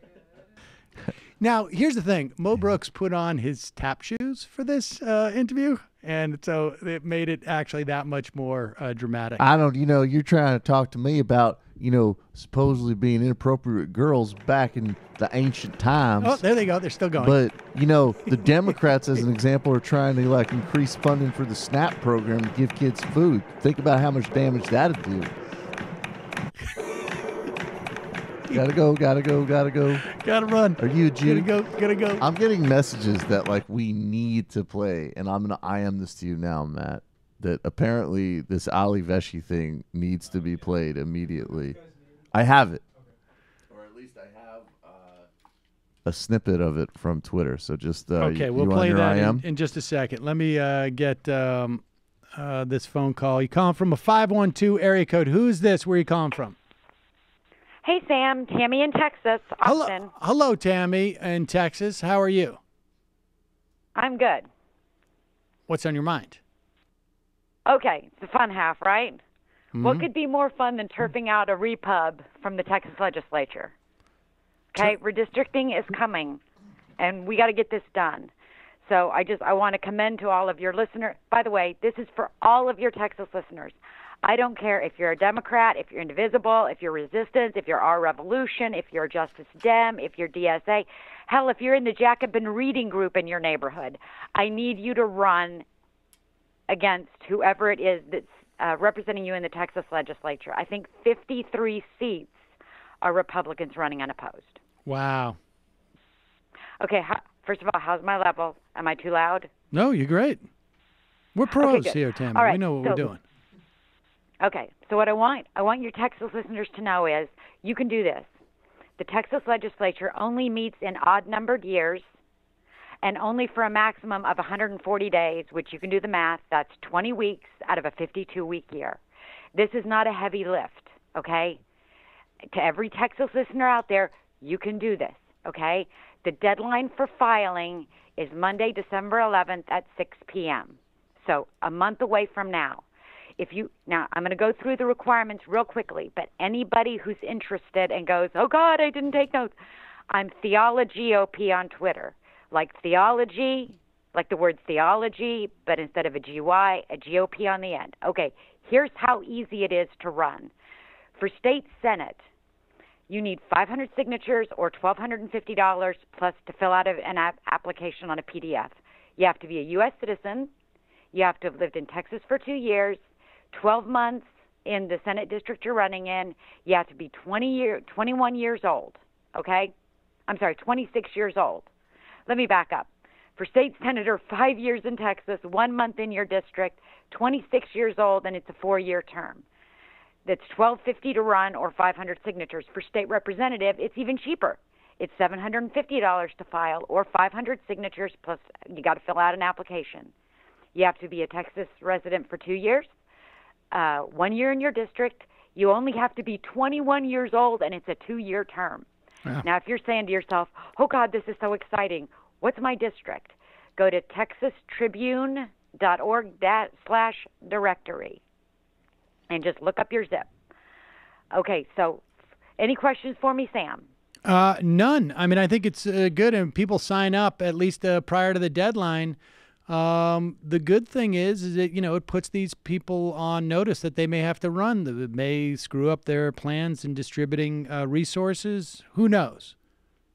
Exactly. Now, I want to just end this call by saying, first of all, to all the Texans out there who think, I do not want to run in the Panhandle, I don't want to run in rural Texas, whatever. We have to run everywhere. We cannot concede anything. Okay? Power concedes nothing without a demand. Our demand is that we get a spot on the ballot. Okay? And you have to help us do that, Texans. Do this for me. Okay? Do this for me. Okay. Lastly, I got 4 quick things for you, very quick. Lastly, First of 4 all, things? Okay. Yeah, lastly, 4 quick things, really quick. First of all, Sam, I'm not crazy about your Santorum-esque sartorial selection today. I understand Secondly, people. Right. Jamie, welcome back. Thank you. Thirdly, fuck you, Trevor Loudon, and the Kiwi you rode in on. And lastly, this is my 6th call since I've been a listener, and I want to know if I get a free sub or something. A free sub? You get one of these. Shut Okay. That'll work. Yep. Hey, All right, Tammy, it sounds like you should run for something.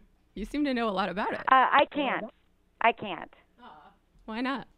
I've lived a very interesting life. Haven't we all? Well, you know what, Tammy? No, not, I mean, if, no, not like this.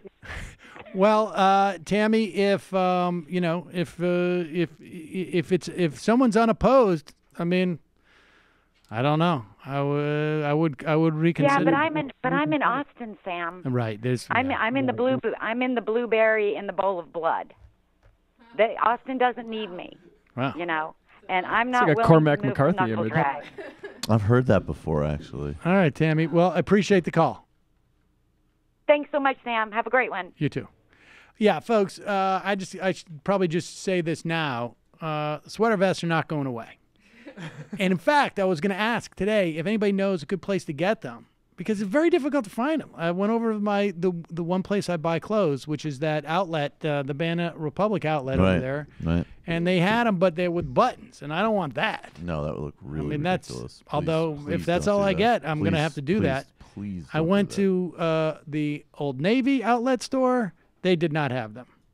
Do they have anything? They don't have anything like that. They got Buttons or sweaters. otherwise. They got sweaters. No, I know they like have V-neck sweaters, but they don't have Old that. Navy pioneered the tech vest, famously. Is that right? Yeah, with a zipper. No, I used to when I was a kid. I mean, not a kid. I mean, that used to be Old Navy was the sweet spot. That was still No. cool for me because the closest Old Navy to me growing up was in Minneapolis. So I'm sure all the kids stitching it really appreciate that. Road trip, Old Navy. Let's go to Let's Minneapolis. do this. Let's pretend we're in the Bourne Identity while we drive. Can we watch this thing? Apparently, this is unreal. All right. So who are we talking about here? This is Roy Moore's attorney, I believe. Trenton Garmin. Trenton Garmin. And he's on with Ali Velshi and Stephanie Rule. And here, I guess they're starting with the interview that Roy Moore did on Sean Hannity's program. Okay, so if Roy Moore doesn't remember, how could he say that Pause it's it for 1 definitively... second. Now, isn't this the same guy who said to Don Lemon, "Hey, Don Lemon, squeezy, take it easy"? Did you hear about that guy? I heard that clip. Yeah. He I didn't referred know to him this. on the interview as Don Lemon, easy peasy, lemon squeezy. And If Don I Lemon ever said, do a segment with Don Lemon, "That I'll is say not exactly the my- same thing. That is That's not fine. my name." But There's here he is. nothing wrong with that. Here's that lawyer again. Wow, this guy looks like a real. This guy. He played center at Troy State in college. Did he? apparently. For football. Yes, I and, was, and it is the same guy. If I was the if I was the guy in charge of Roy Moore's PR, I would probably not be sending this guy out as the lawyer. But Lemon squeezy friendly Negro. What? Sorry. all right, so here let's just roll it back just a little bit. Stephanie Rule is asking him about how it is possible that Roy Moore both doesn't remember but remembers that it was nothing. How could he say that it's definitively false? And number two, why would he need permission from any of these girls' mothers if they weren't underage? Sure, that's a good question. And culturally speaking, obviously there's differences. I looked up Allie's background there, and wow, that's awesome that you have got a... Whoa. I'm sorry. Oh, shit. Man, that was he's what they having a gave tough to me. day. Fuck. I'm Good sorry. job, That was totally my fault. All right, well, we know where that's going. We'll get back to it in a second. Damn it. You got it? You got the... We got it? We got the real... Wait, that one ended at 110. Okay. There we go. That end prim... Wow. I feel like you know what's happening is that Well, let's take this phone call. Neratandin. You calling from a 651 area code. Yeah, it's Neratandin. Yeah, it's Neratandin. Thanks, Nera. Hello? Hello, you calling from a 651 area code. Who's this? Hi. Can you hear me okay? Yeah, I can. Who's this? Okay. Hi. This is Mariana from Twin Cities, Minnesota. Hello, Mariana. How are you? Pretty good. So I was just listening to the interview earlier on, and I thought it was pretty interesting because I've been kind of interested in farming practices for a while now, ever since, like, I don't know, 8th grade. But I kind of, I agreed with a lot of what she was saying, but I kind of take issue with the idea that, like, reducing the use of antibiotics is going to be big enough deal to kind of make the meat industry profitable, or ethical. So if you'll give me a minute or two, sorry. Yeah, but let me just, I want you to go ahead and say that, but I think that's a mischaracterization of what she was contending. I think she was really just looking at the question of it being a positive insofar as there's going to be less. And I don't even think she would go as far as saying that this is going to inhibit super bacteria, but I think she's just saying, like, it's a positive. I wouldn't, but go ahead. Yeah, sorry. Well, the thing is, I don't want to be too broad because, like, this is a big topic and I don't want it to go all over the place. So even without antibiotics and, like, growth antibiotics, there's still a lot of other factors that go into, like, the changing growth of animals. So, there's, like, genetic modification and breeding, which breeding has been going on for a while, but there's typically two types of chickens, and to take the broiler chicken as an example, which is the one that's typically used for food, one, they've breeded them so they grow really fast, which, makes more profit and requires less food for that weight, except they grow so fast they can get, like, heart failure, fractures from weight, and breathing issues. They kind of, the farmers rely on the idea that they're going to be slaughtered before they can really die from these complications. So it's not seen as that big of a problem. And feeding and lighting levels and crowding are actually manipulated to, like, increase growth or the rate at which they eat, because you eat more, you grow faster, like eating from stress. So I'm just skeptical in that I do think reducing antibiotics is important, and I don't want to say don't make improvements if you can't, like, make everything perfect. At the same time, I'm skeptical there'll be, like, significant changes because there's basically no profit incentive to do so, and demand is just high to begin with. People say they'd rather not eat antibiotic food, but I don't really see the trends going, and, like, people are willing to pay a lot more, which is what would be required to not have genetically modified animals that cost, like, or that weigh, like, 1/3, 1/4 of what you would call natural chicken weighs. So it's going to be significantly more money to do that, and I don't think people are willing to buy chickens that are very expensive when part of the reason people buy them is, like, it's a cheap meat. Yeah, I think that's. So, Look, I think that is why you hear a lot of arguments for being a vegan, vegetarian, among others. But that is, because the dilemma there is, of course, that there are policy things you could do to, like, ones that you've talked about. And I would also add to that, stop subsidizing corn and whatnot. That would raise the price of meat products to where, as if you're going to a farmer's market, let's say. But you're also then keeping a lot of people from being able to eat meat, which in and of itself is not necessarily a problem, but that you're excluding people based on wealth and income. So it's a bit of a dilemma, to be honest with you, I think. Yeah, I mean, it's more complicated than that. I don't want to get like too preachy, so I'm not gonna bother, especially when it's like only have a few minutes. But I do think that the idea I try to get out there isn't so much that everyone should go vegan or vegetarian. That'd be cool.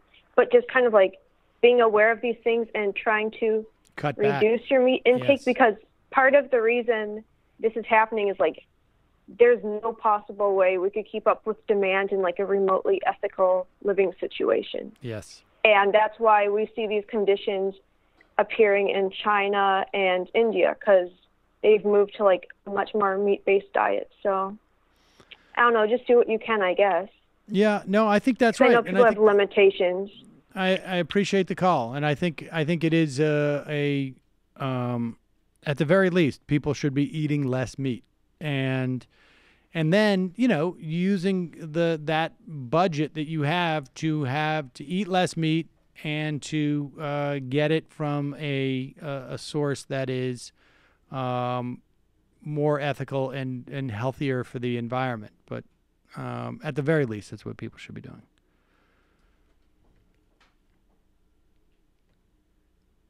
I agree. Hey, Mariana, I think you're super awesome. Keep doing what you're doing and rock on. Thanks for the call. Hey, Matt, you want to go get a burger after this? All right, let's go. All right, so here we have that clip again. Here is Ali Velshi and Stephanie Ruhle and the Roy Moore's attorney. And it is the same guy who was done limit. I looked up Ali's background there. Wow, that's awesome. Can you go backwards or no? Sure, that's a good question. And culturally speaking, obviously there's differences. I looked up Ali's background there. Wow, that's awesome that you have got such a diverse background. It's really cool to read through that. But point is this: what does Ali's each culture background has have to do with dating a 14-year-old? I'm not finished with the context of it. Well, please answer. What does Ali Velshi's background have to do with dating children, 14-year-old girls? Sure. In other countries, there's arrangement through parents for what we would refer to as consensual marriage. So Ali's from Canada. I understand that. And Ali's also spent time in other countries, so of which I've gone to. So it's not a bad thing. I don't know where you're going with this, Trenton. Stephanie, to answer, but here's to answer your question. So he said no, comma. So he answered no. And then he went on to say his process would be before he date anybody, whether they're 25, 35, or whether he doesn't know their age, he would ask the mother's permission. So he actually answered no. There's no inconsistency in that. And I stand by the answer. To me, it's the most appropriate, proper answer. When I begin to court my... What?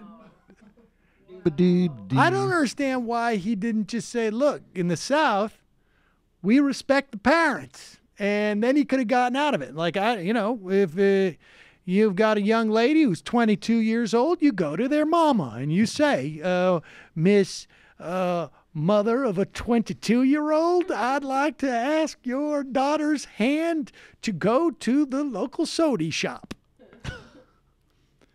But instead, he got to go like, look, there's Ali Velshi. I'm sure that he's dated 14-year-old because he's from Canada. Tinder really needs to add a parental permission feature. Oh, that would be amazing.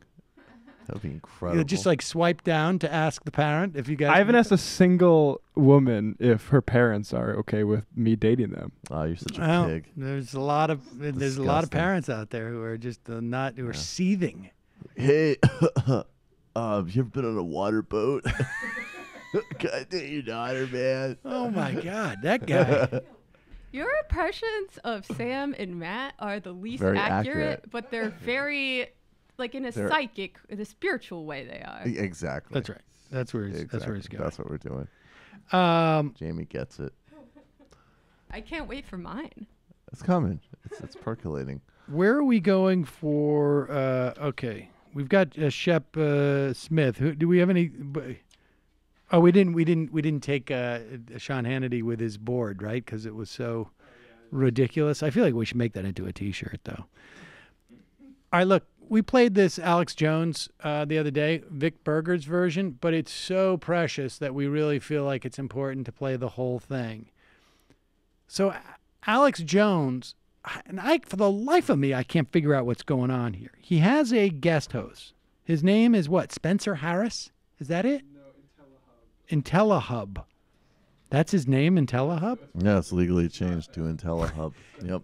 He's got a... Hi, this is IntelliHub. Can I take your daughter out? It's Shepard and Bella. Shepard and Bella. And he gets Cernovic'd, if you will. Oh, and to be fair to this guy, at least in Cernovic's case, he just effed up the segment, and Jones was totally justified in his irritation. But that's what I'm saying is that on some level, like Cernovic has poisoned the well, right? So much on InfoWars that it seems Alex Jones has a very, very short fuse for his tolerance for any guest co-hosts. And really, I think, like, to be honest with you, and I'm going to make this call right now, I think Mike Cernovich, am I pronouncing his name correctly? Cernovich. He owes this guy from IntelliHub an apology. Big apology. Because it is clear that Alex Jones is still so upset at how bad Cernovich was that he takes it out on this guy who does not have a word to say. Ago, told young women they were pretty. Oh my gosh. And McConnell is so upset now, he can't get enough people.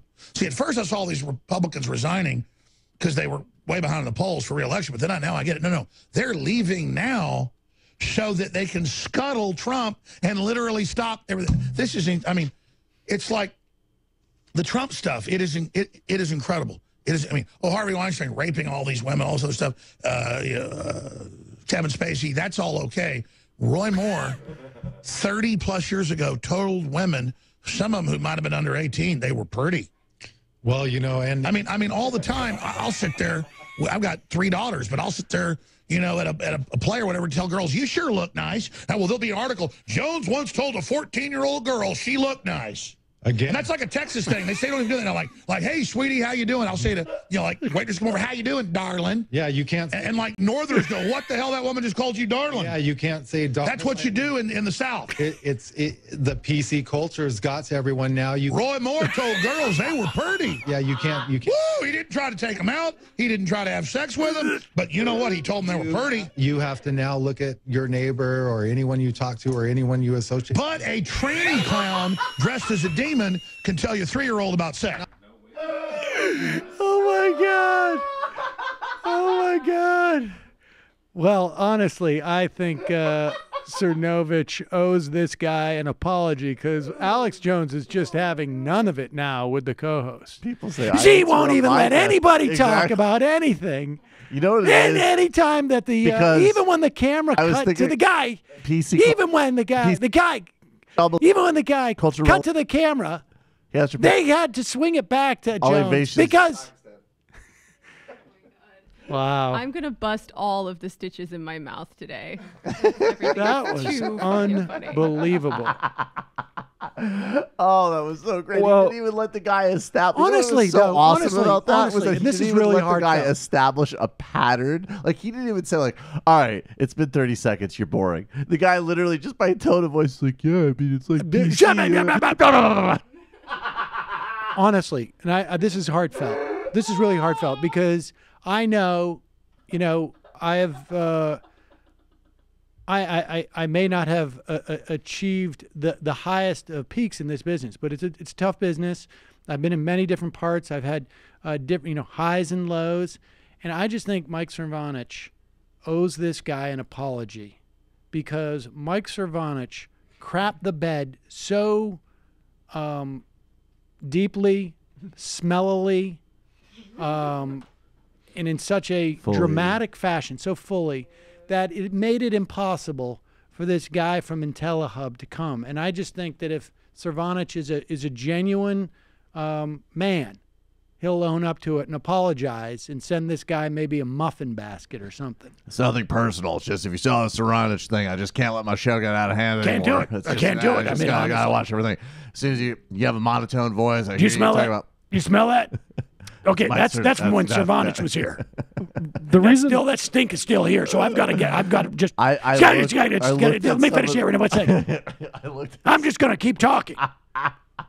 And if any of those people behind the camera cut in any way to you, they're never going to work here again. It's what we all. They're never going to work here again. what we That's all not wanna going to do. happen. It's all going to be. That's it.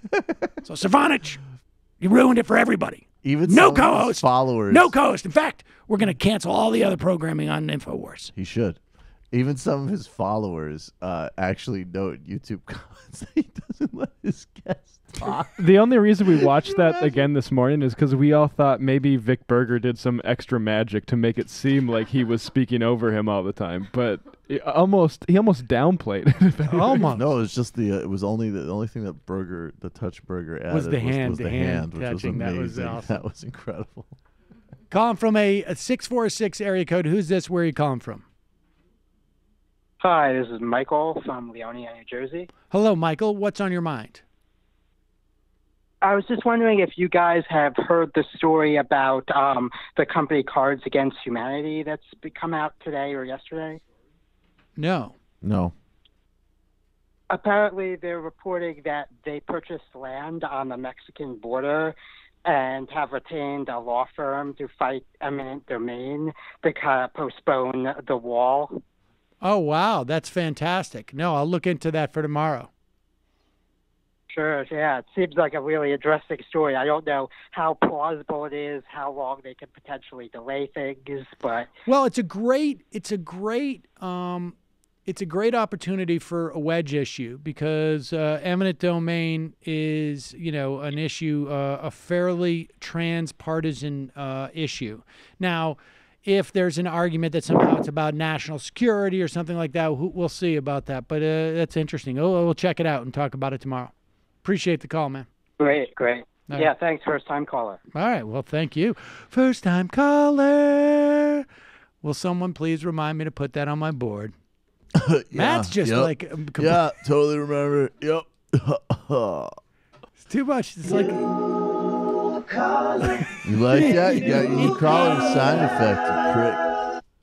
You There got you go. new caller sound effect right there. It just took 2 seconds. Maybe you can take a breath and appreciate life. I think a they little sound bit. better after the call. I think Yeah, yeah. I like the slower pacing, man. like a week after the call. Sometimes Call you from a gotta pace it out. Call from a 215 area code. That was Who's such this? a dad joke. Oh yeah, Hi, like Sam. a It's week Mindy. after. Hi. Hello, Mindy. What's on your Hi. mind? First of all, I wanted to say hi to Jamie. Wait a minute, Michael. Why are you laughing? Not because of you, because of the sound, Mindy. Calm down. What sound? What sound? All right. Don't worry about it. Don't worry about it. Listen, Okay, I wanted to introduce myself to Jamie. I was having a little problem that Kelly left, and I didn't want to get attached, but I wanted to say hi to her because Hi, I know, Mindy. I kind of. Hi, how are you? What I wanted to say today is I don't know if you talked about it because I didn't listen to the first half of the show because I wasn't home. But are you talking about the insurance thing, like how they're fucking up Obamacare with the taxes today? this Did you talk about no. We'll probably talk about that tomorrow and Friday. The Senate tax bill does away with the mandate, and which is going to really mess up. And there's also cuts to Medicare, which we're going to talk about. But right, they said that there's 15 million people are going to lose their insurance. yes. Plus the Medicare's problem, and this asshole John Polthouse, how do you pronounce his name? Poltert? Do you know who I'm talking about? No, but that's fine. Okay, so he was talking about it this morning on TV, and he was talking about how it was the actual first brilliant thing that the Republicans ever did. Like, it was such a great idea to put it into the bill because they all agree with it, and it's like giving them cover to do it. So I have a feeling that they're going to end up doing it, like passing it. I don't know. How do you feel about this? I mean, I have to say that putting the healthcare stuff in there seems to me to be a mistake. I mean, I just don't like understand. a huge mistake. I mean, I just from their perspective, like I thought that this bill had a chance of passing And if anything, this makes me think that it has less of a chance of passing. Maybe I'm wrong. Maybe they just needed to do it. I just why? I mean, when I see this, my first thought was, this is Mitch McConnell basically making the calculation that this thing's not going to pass anyways, and we need to show that we tried to do everything we possibly could for me to hold on to my job. And I don't mean as majority leader, I mean as just leader. No, just as a senator, right? Well, I mean, I think this is if he stays in the Senate, he wants to be the leader of the party. And I for the life of me, I don't know why you would go there, but maybe they just felt like maybe the calculation was, you know what? Pass. I for the life of me, I can't understand it. I really can't. I can't either. So anyway, there's a number that you can text, and it's a bot, and it's safe because I did it 2 days ago, and nobody still came to my house to kill me yet. So it's a bot, That's quite an and endorsement. you put in your name and your zip code and your address, and it tells you who your congressman is and your senator, and you text it. And it tells you, and that you can literally, the bot writes a letter for you, but you can text the letter, and the bot writes it, and it sends it to the right person. And every day the bot reminds you to write the letter again. Do you know what I'm talking about? Mm-hmm. You do? I don't know exactly what you're talking about, but there's a lot of different mechanisms which to call people. And I think your senators, I mean, a bot is good, but it's even better just to actually call them.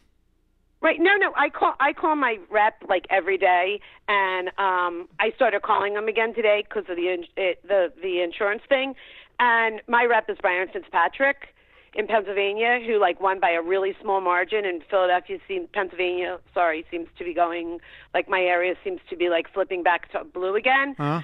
So I called there, and I talk to the same jerk off every time I call. And he knows me. He always asks me, "What's your name?" And I'm like, "You know my name." But anyway. He told me only 3 people called today. Nobody knows this. Nobody knows that They should be calling about the tax cut bill in and of itself. Yeah. I mean, this Right, people well, need to be right, just the as tax- mobilized for this as healthcare. It's generation creating inequality. It's it's a major thing. So that's what I wanted to say. And then I have one question. And I know I ask this question every time I call you. I just still can't get an answer to it. I know that.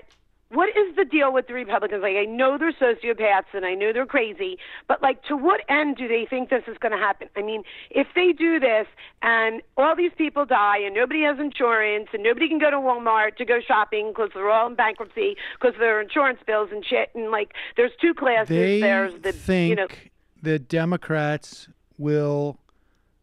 They think Democrats are going to be held responsible for Obamacare. No, I'm not just talking about Obamacare. I'm talking about if they're imposing their will on us, there's only so far they can take this where we don't start retaliating, and then there's going to be poor people and just filthy rich people and nobody in the middle. It already is like that. Is that they want It to? already I is keep that. saying this to you, Mike. Yeah, Michael, I said this to you before, and you told me all about the sea colonies, and I went online, and you scared the shit out of me, and I looked at it, and I was freaking out. And The barbell and, economy. no. That's what it is. It's the barbell economy. Yeah, I mean, look. Why? Why would anybody want to do that? Because they want to extract more in a shrinking space of late stage capitalism. I mean, I don't know that they analyze it that way. I think it's just greed, and I think they think it's sustainable because they live in a cloistered world. I've told this story for 10 years now, and it was a longtime listener and supporter of this program. She was at an event, and Robert Rubin showed up. And Jennifer Rubin. You mean Jennifer Rubin? No, I'm talking Robert Rubin. Robert Rubin. It would have been under Obama, Treasury Secretary, were it not for some tax policy. Oh, okay, gotcha. And this guy, and he is nominally a Democrat, but he's a plutocrat, and this is the same attitude. He when he got to this event, he was mad about the traffic, And he told this woman that he was sitting next to that he had called the assistant to the mayor, or the mayor's office, and maybe it was the deputy mayor, and complained about the traffic. He was in a car. And she asked him, like, where were you? And he goes, I don't know. And he literally is driving on the streets of New York City, right, and completely unaware of where he is, just mad that there's traffic. And it gives you a sense of just sort of how these people function. Their feet do not touch the ground. They don't feel like they're going to suffer the implications of whatever it is you think is going to be the problem in this country. They live in gated communities, in buildings with security. They go from car into, whatever it is, Cipriani's or whatever the restaurant. I don't know. Is that even still around? Car into seafloor. They go from the car into the seafloor. Yeah, I just don't think that they, they're worried about it. Better to be them than you is probably their attitude. Jamie loves I don't know. I mean, look, you saw that guy who went on television. That Democratic donor. Stephen Klubeck. Stephen Klubeck, who goes on television and says... The guy from Arizona? Yeah. The crazy guy from Arizona? And from Nevada, I think. And says, like... Yeah. I called Pelosi, and he starts lifting all these senators that he gets to call just because he's a wealthy guy. It doesn't even occur to him like, maybe I'm coming off like an ass. Maybe I'm coming off like somehow I have more access. Has nothing to do with democracy. I have this access because I am a multi-millionaire or a billionaire. And it doesn't even occur to him to have even the slightest bit of shame to the point, like, I shouldn't maybe advertise this on television in any way. Manners. They have no manners. It doesn't even occur to him. He goes on to say, look, I'm aspirational. I have nothing. And the fact of the matter is his dad, by the time this guy was in college, his dad had the ability to buy like a massive real estate stake. So God knows what he means by I had nothing. Like, this guy is so out of touch, so completely clueless that I don't think they see the implications of what you think they do. Can I say something? Yes. I think Sam is framing it in more of an individualistic, like moralistic way, which is like, it's fun to dump on these rich bozos, and I encourage everyone to do it. But it goes back to something I wrote about in The Guardian pretty recently, where to imply that there's a bad way to inhabit the ruling class implies that there's a good way to do it, and there isn't.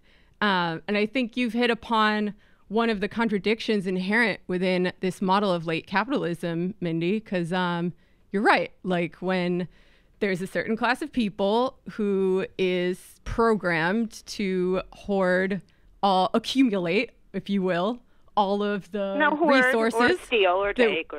And then it creates problems for the system itself because, there's no one to work in your factories. If everybody's dead, there's nobody to buy stuff.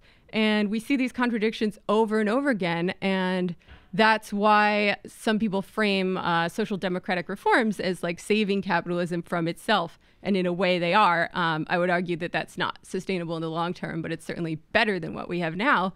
And another thing you see it in is like the family, right? Like all these people are obsessed with the family, but capitalism destroys families because when you have to work all the time, you don't spend any time with your family. So it's just something to chew on. Now, let me just, I'm not suggesting that there's a better ruling class or not. Mindy was saying, how do they not see this problem? Like, how do they square it? And where's the payday? Yeah, and I think that the point... The payday is every day that they're winning in this system. Yes, my point is, I think they do not perceive the problems that you perceive are coming. That's all. I'm not saying that they would be better if they did. I'm just saying they do. I think that guy is just clueless. I think to the extent that they perceive them, they have no problem living in gated communities and society paying the costs. But I don't think he sees... It's fucking awesome for them. Well, yes. But my point is I don't think this guy is conscious of the fact that he has any awareness of Like, I mean, you don't go on television, which presumably is being maybe not watched a guy by like Klubeck is a that's- buffoon and an idiot, but I definitely think there's some people who Of not only course. I think they're actually anticipating the market. I mean, Well, that's why you buy stuff in New Zealand. Well, That's right. why There's you buy- there's people exactly. Escape That's hatch. that's the Peter Thiel route. Of course. And then there's also a giant market. I'm telling you, just even from like, if you go to like a conference on the future of like marketing consumer goods or something, which like I found myself at, every Fortune 500 company is planning product launches and sales strategies built on exactly this model, that there's going to be a chunk of people this has that been can happening afford for a decade. Yeah, and it's We're accelerating. going to have Walmart and Neiman Marcus, right? We're going to have Walmart and Neiman. Oh, and less than exactly. Walmart. Less than Walmart. Dollar Tree. Walmart is too expensive now with the increases. Dollar Tree. Dollar Okay. Tree. Can I tell you a real quick little story, real fast? I'll tell you real Super fast. quick. My ex-best friend, the one that was a Republican. Right. Boo her. Remember, I told you I stopped being friends with her in Good. June. Good. And it came out that she stole $1.5 million from her sister and her brother. Inheritance. She had a lawyer. She's a Republican.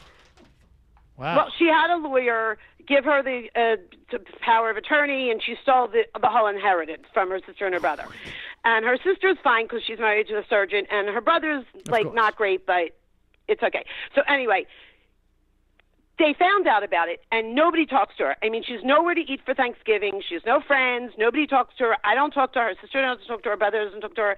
And nobody else I know talks to her. Anyway, so her sister and I talk about it all the time. Like, where does she think this was a sustainable way to be? Like, you can't steal money from people and then still have people be, your friend. Like, you can't rob everyone and think that You you're rob the hundreds power of for millions them. or billions and then become friends with a handful of other that's the people point. that rob If people. the If she problem was for in her- a circle of women who were stealing from their siblings, problem for her is then that they she's could all just go gonna they could have Thanksgiving together and be like, "Oh my God, it's so awesome! We're doing this at a resort because we ripped our If she's our siblings lucky, off." she goes to a restaurant on Thanksgiving and sees the other woman or guy just sitting there alone because that guy stole $1 million from his family. Why are you and eating then they're alone? buddies. Well, to be honest with you, I made my sister homeless. But Mindy, by does this stealing- woman? I mean, maybe you could invite her back into the circle, and maybe she wants to like fund some independent media outlets. Yeah, she should become a patron of my show and the Seriously? Majority Report. No. Now. I mean, but I don't understand. I can't wrap my head around what it went, Michael. All right. Well, all right. Mindy, it's tough. I appreciate it, but I got to jump. Appreciate it. All right, bye. Bye. Have a good day. That was good. All right. Final call of the day. Calling from a 415 area code. Who's this? Where are you calling from? 415. 415. 415. In a certain sense. All right. No more calls. What are Greg is? Oh, it's almost like he doesn't call anymore. Morella Augusto, the good old America days. You also had Noam Chomsky on as a guest, and I remember Gore Vidal and Janine both saying they hated seatbelts and resented Ralph Nader for that. I love Sarah Palin. I knew there was something funny going on with this Roy Moore story. Rush is reporting that Roy Moore was actuality a Democrat when he was doing this behavior. The facts totally add up. We know by definition that Democrats are permissible to this kind of behavior because they want to remove God from the Constitution. He was a big league fucking Democrat. Also, I want to apologize for calling Dayan a fascist last week. I didn't explain. Capitalism is like an addiction. You can't regulate it or reason with it.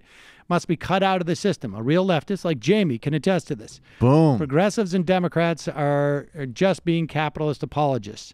Oh, suck it, Dane. You need to end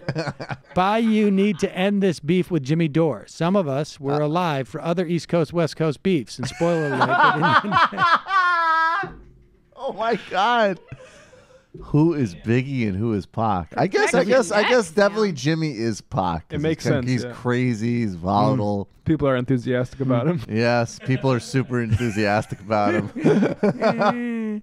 But I don't know if Sam is Biggie. No. I feel like Sam is like Mob Deep. Yeah, I'm the guy. Sam is like I'm the Chino guy. XL. Sam's like the guy at the end of the Dora diss track where he's like, "Oh yeah, and Sam Cedar, fuck you too. And if you want to be down with Majority Report, then fuck you."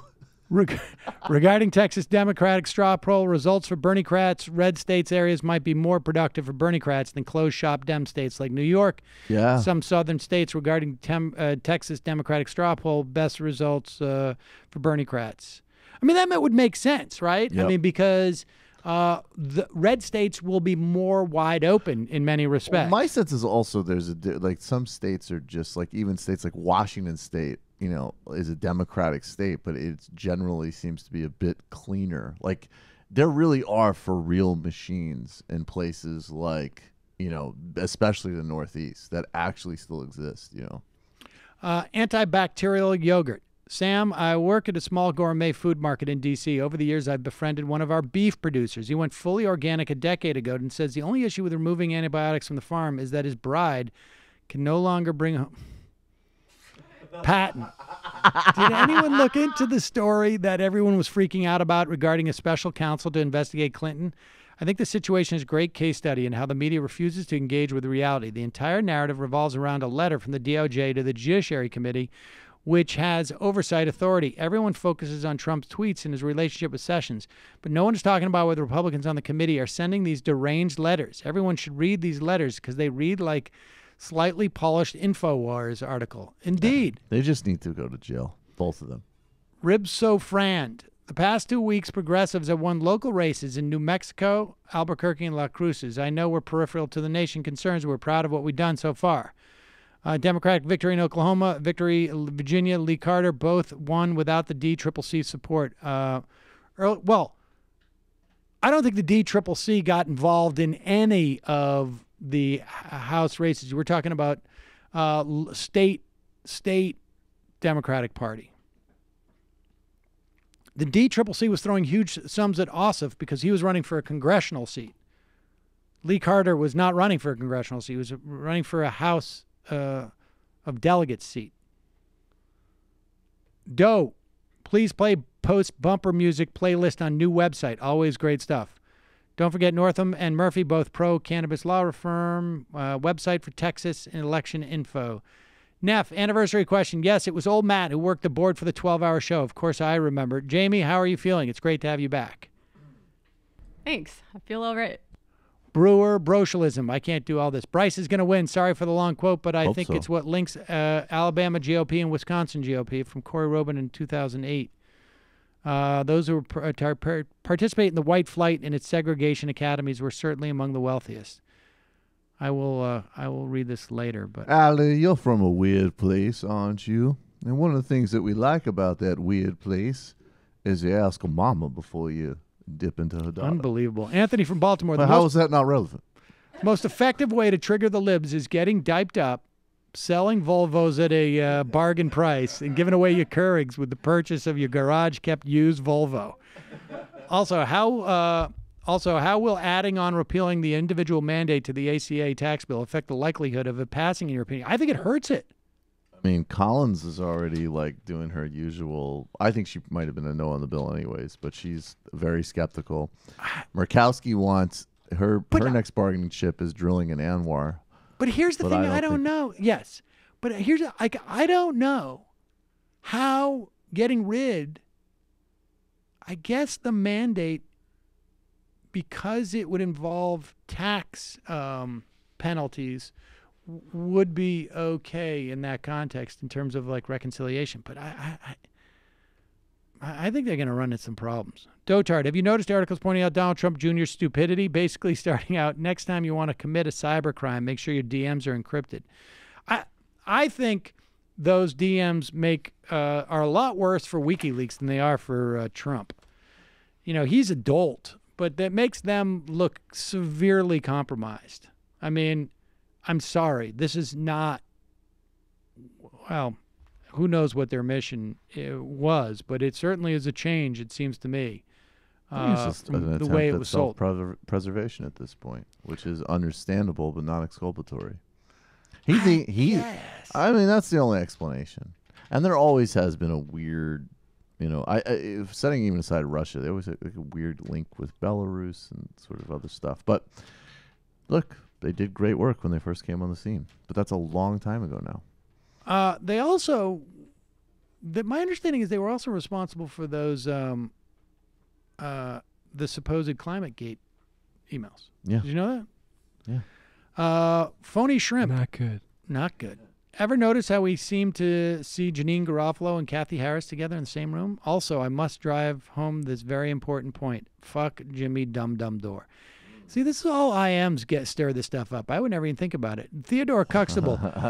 Next time, Mike from PA should give tips to voters prior to Election Day. A plea like me got duped by the Republican-funded Green Party. Also, the only thing better than listening to the Majority Report is watching someone else listening using my membership. Left is best. What? It's a cuck joke. That was Greg. brilliant. Did you get that? Did you get how that worked? Yeah. Oh, that was so great. Hey, Sam, check it out. I appeared in a segment on the nationally syndicated radio show Free Talk Live. You IM'd this yesterday, Greg. We're not going to watch it. Here's the link. Maybe you'd like to post it on...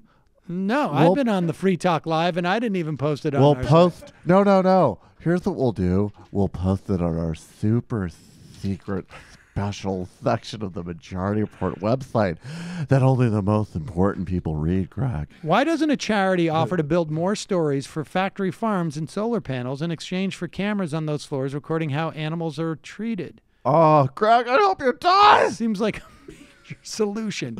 Yes, that's exactly what's driving factory farming. Oh, my God, Greg. Can I just get to my New Zealand bunker so I can get away from you? The DX fool, Ola Campesinos. I used to have a rooster named Rusty as my first pet. He was incubated at my dad's medical research lab and lived for 8.5 years. He was not fat compared to factory farm chickens. How else could he have flown to the neighbor's roof or play soccer intensely? I even took him to a petting zoo once. He originally used to have a big yard to play in, but after we moved, he was forced to stay in a cage and died of a heart attack. It's depressing. I quit eating chicken products for a year. Too long, don't read. Chickens can make good pets if raised right and are mentally stimulated. Just don't behead them. Gross. Disco Stew. This may be an unpopular opinion, but that Roy Moore accuser is a Trump voter. Trump was accused by 20-plus women of sexual misconduct and admit to doing it on tape. What leg does she have to stand on to say Roy Moore is unqualified because of his assault on her? What the fuck are you talking about? That's actually... there is something to that is sort of amazing. That this woman who has been assaulted by Roy Moore voted for Trump with the full knowledge of there being 20 women who had come out and made the same claim. Like, I don't think clearly, these things are rational like no, that. I understand. I understand. I understand. But But I'm not going to feel comfortable. I hate, whatever. Screw her. Well, I don't feel comfortable passing judgment on any way that she's gone about this personally. If anything, that makes it braver that she would come out and say it. Call me an a-hole, but while I feel sympathy for what she went through, I cannot ignore that despite that, she supports a sexual predator like Trump. It would be fascinating to sit down with her and say, like, were you aware of this? Like, what did you think at that time? When you're of age, it's a completely different ball game. Besides, we need to make America great again.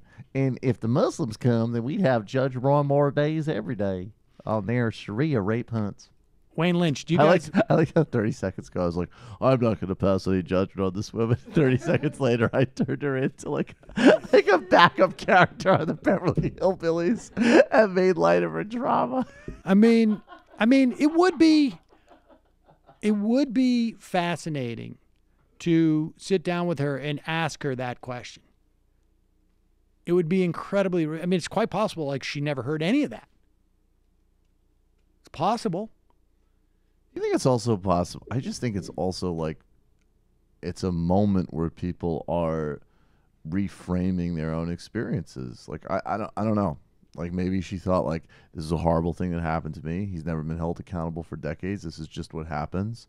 Trump did it too, but I buy his politics. And then all of a sudden these stories are coming out. There's a broader cultural moment, and you go back and you say, actually, no, wait a second. It could be this that. is unacceptable. Did she ever say that she disbelieved the women accusing Trump? No, she didn't even say she that just said she voted for him. I think a lot of people grew up in an environment where that shit is normalized, and they believe all of it because it happens to them too. They just don't care.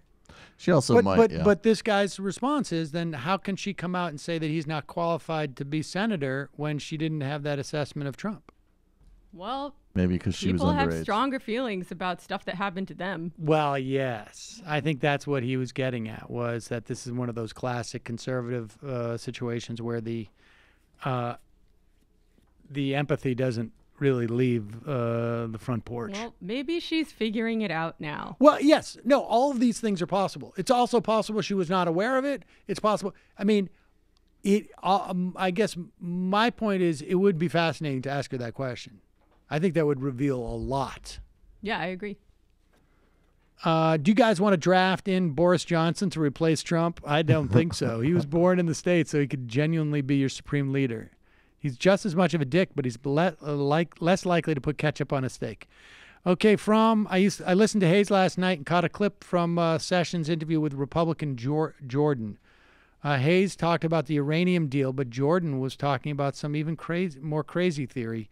Hillary paid for dossier used to get FISA warrants to spy on Trump campaign. Is this the actual right-wing approach to the dossier? That's just absurd. That's amazing. It is absurd. First of all, the FISA warrants were issued, at least one of them. There was another one in October that was issued. But the idea that that was based on the dossier is just, I think, bullshit. To the extent that it was, anything that was in the dossier was used in the FISA warrants. It only means that the things from the dossier were established beyond the dossier. The clip you played with the CEOs was actually shown by Rule on This Morning on MSNBC. You need to have Digby on more often. She's your smartest regular guest. Honorable mention to David Dayen.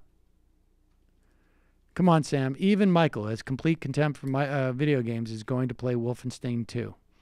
I'll get there. You mentioned today, mentioned other organisms in our body. There are actually more non-human cells in our body than there are human cells.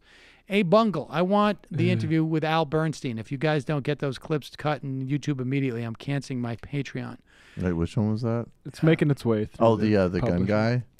No, the fake things. Oh. Is this guy currently on the phone named Al Bernstein by any chance? Nick from Manitoba. Hey, Sam, good interview today. I just want to say that since there's a contingent of Winnipeg, Manitoba listeners, there's a neo-Nazi, Paul Frome, who's hosting to have a talk here at the Airport Hilton Hotel. The Antifa group here, FF1, have organized a protest at the hotel at 6:30 Central Time. So if you can please fly into the Red River by waterboat, let's deplatform this Nazi. Lastly, with Christmas coming around the corner, that Quip toothbrush sounds perfect for myself and my family, although my neighbor takes care of my... Okay. God. Joseph Ballin, first more served to be lined up against the wall. Second, there is a coup underway in Zimbabwe. Let's hope this is resolved peacefully. Third, when are you going to go grow a pair and go on Tim Black's show? I'll go on Tim Black's show anytime. I think that there is a pair that needs to be grown, and it is not in this studio. I told Tim Black I've offered to go, and no one in this, probably Brendan has probably offered to go on Tim Black's show at this point. Tim Black is the one who does not want this to continue. I will happily go on Tim Black's show. I don't think I've ever said no to going on any show at any time anywhere. Yeah, maybe I'll have you on when your friend you're attending isn't taking out my internet. Huh. Chefla, the entire MR team is going straight to hell for those robocalls. Shake my head. Hilarious. Gerald Kushner. My sources tell me MSNBC has just hired McJewface as a contributor. Jorge, the Bad Hombre crew, thanks for playing the Spanish cover of La Poupée. Was that Spanish? Yesterday we played the Spanish one. Today was the Japanese one. Have you guys covered the rumor about DeVos stepping down? I haven't heard that at all. Alex from Fort Worth, any suggestions for leftist organizations that can help candidates organize and run campaigns? I'm thinking about running locally in North Texas. I mean, are there any like toolkits? Is that what you're asking? I mean, the DSA has a pretty powerful electoral working group that works with a lot of left-wing candidates. Contact the DSA. Yeah. Which is worse, Bill Maher talking about Harvey Weinstein, Roy Moore, etc., before welcoming Sarah Silverman to the show, or BBC's Graham Norton talking about it before welcoming Johnny Depp to his show? I'm conflicted. I don't get it. I'm not sure about the Sarah Silverman one, but Chiller Whale. Not sure if you saw this yet, so repost. You guys should be bringing on talk about Rojava. Yeah, we saw that. We've got it on the list. Ruth, Matt, can I double check for the name of the Spotify playlist? Ruth Cardoff UK. It's just MR. So MR for the music. Richard Cordray is out. He's stepping down. He's running for governor. He's going to run for governor, presumably, but he's stepping out of head of the Consumer Financial Protection Agency. That's tough. It's tough stuff. Trashella, got my quip. It's excellent. I was recently...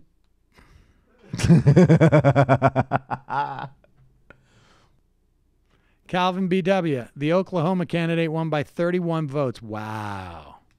Trump change. I think I'm going to lose my drive with this cut the music too soon jive. You never cut off Jimmy Ganja. You want to get on with your day? Then just take the time from La Poupe. That song's too long by 15 stanza. I know the clock is ticking, but just let this keep picking so his pilot light shines. His pilot shines. Okay, the final I am of the day.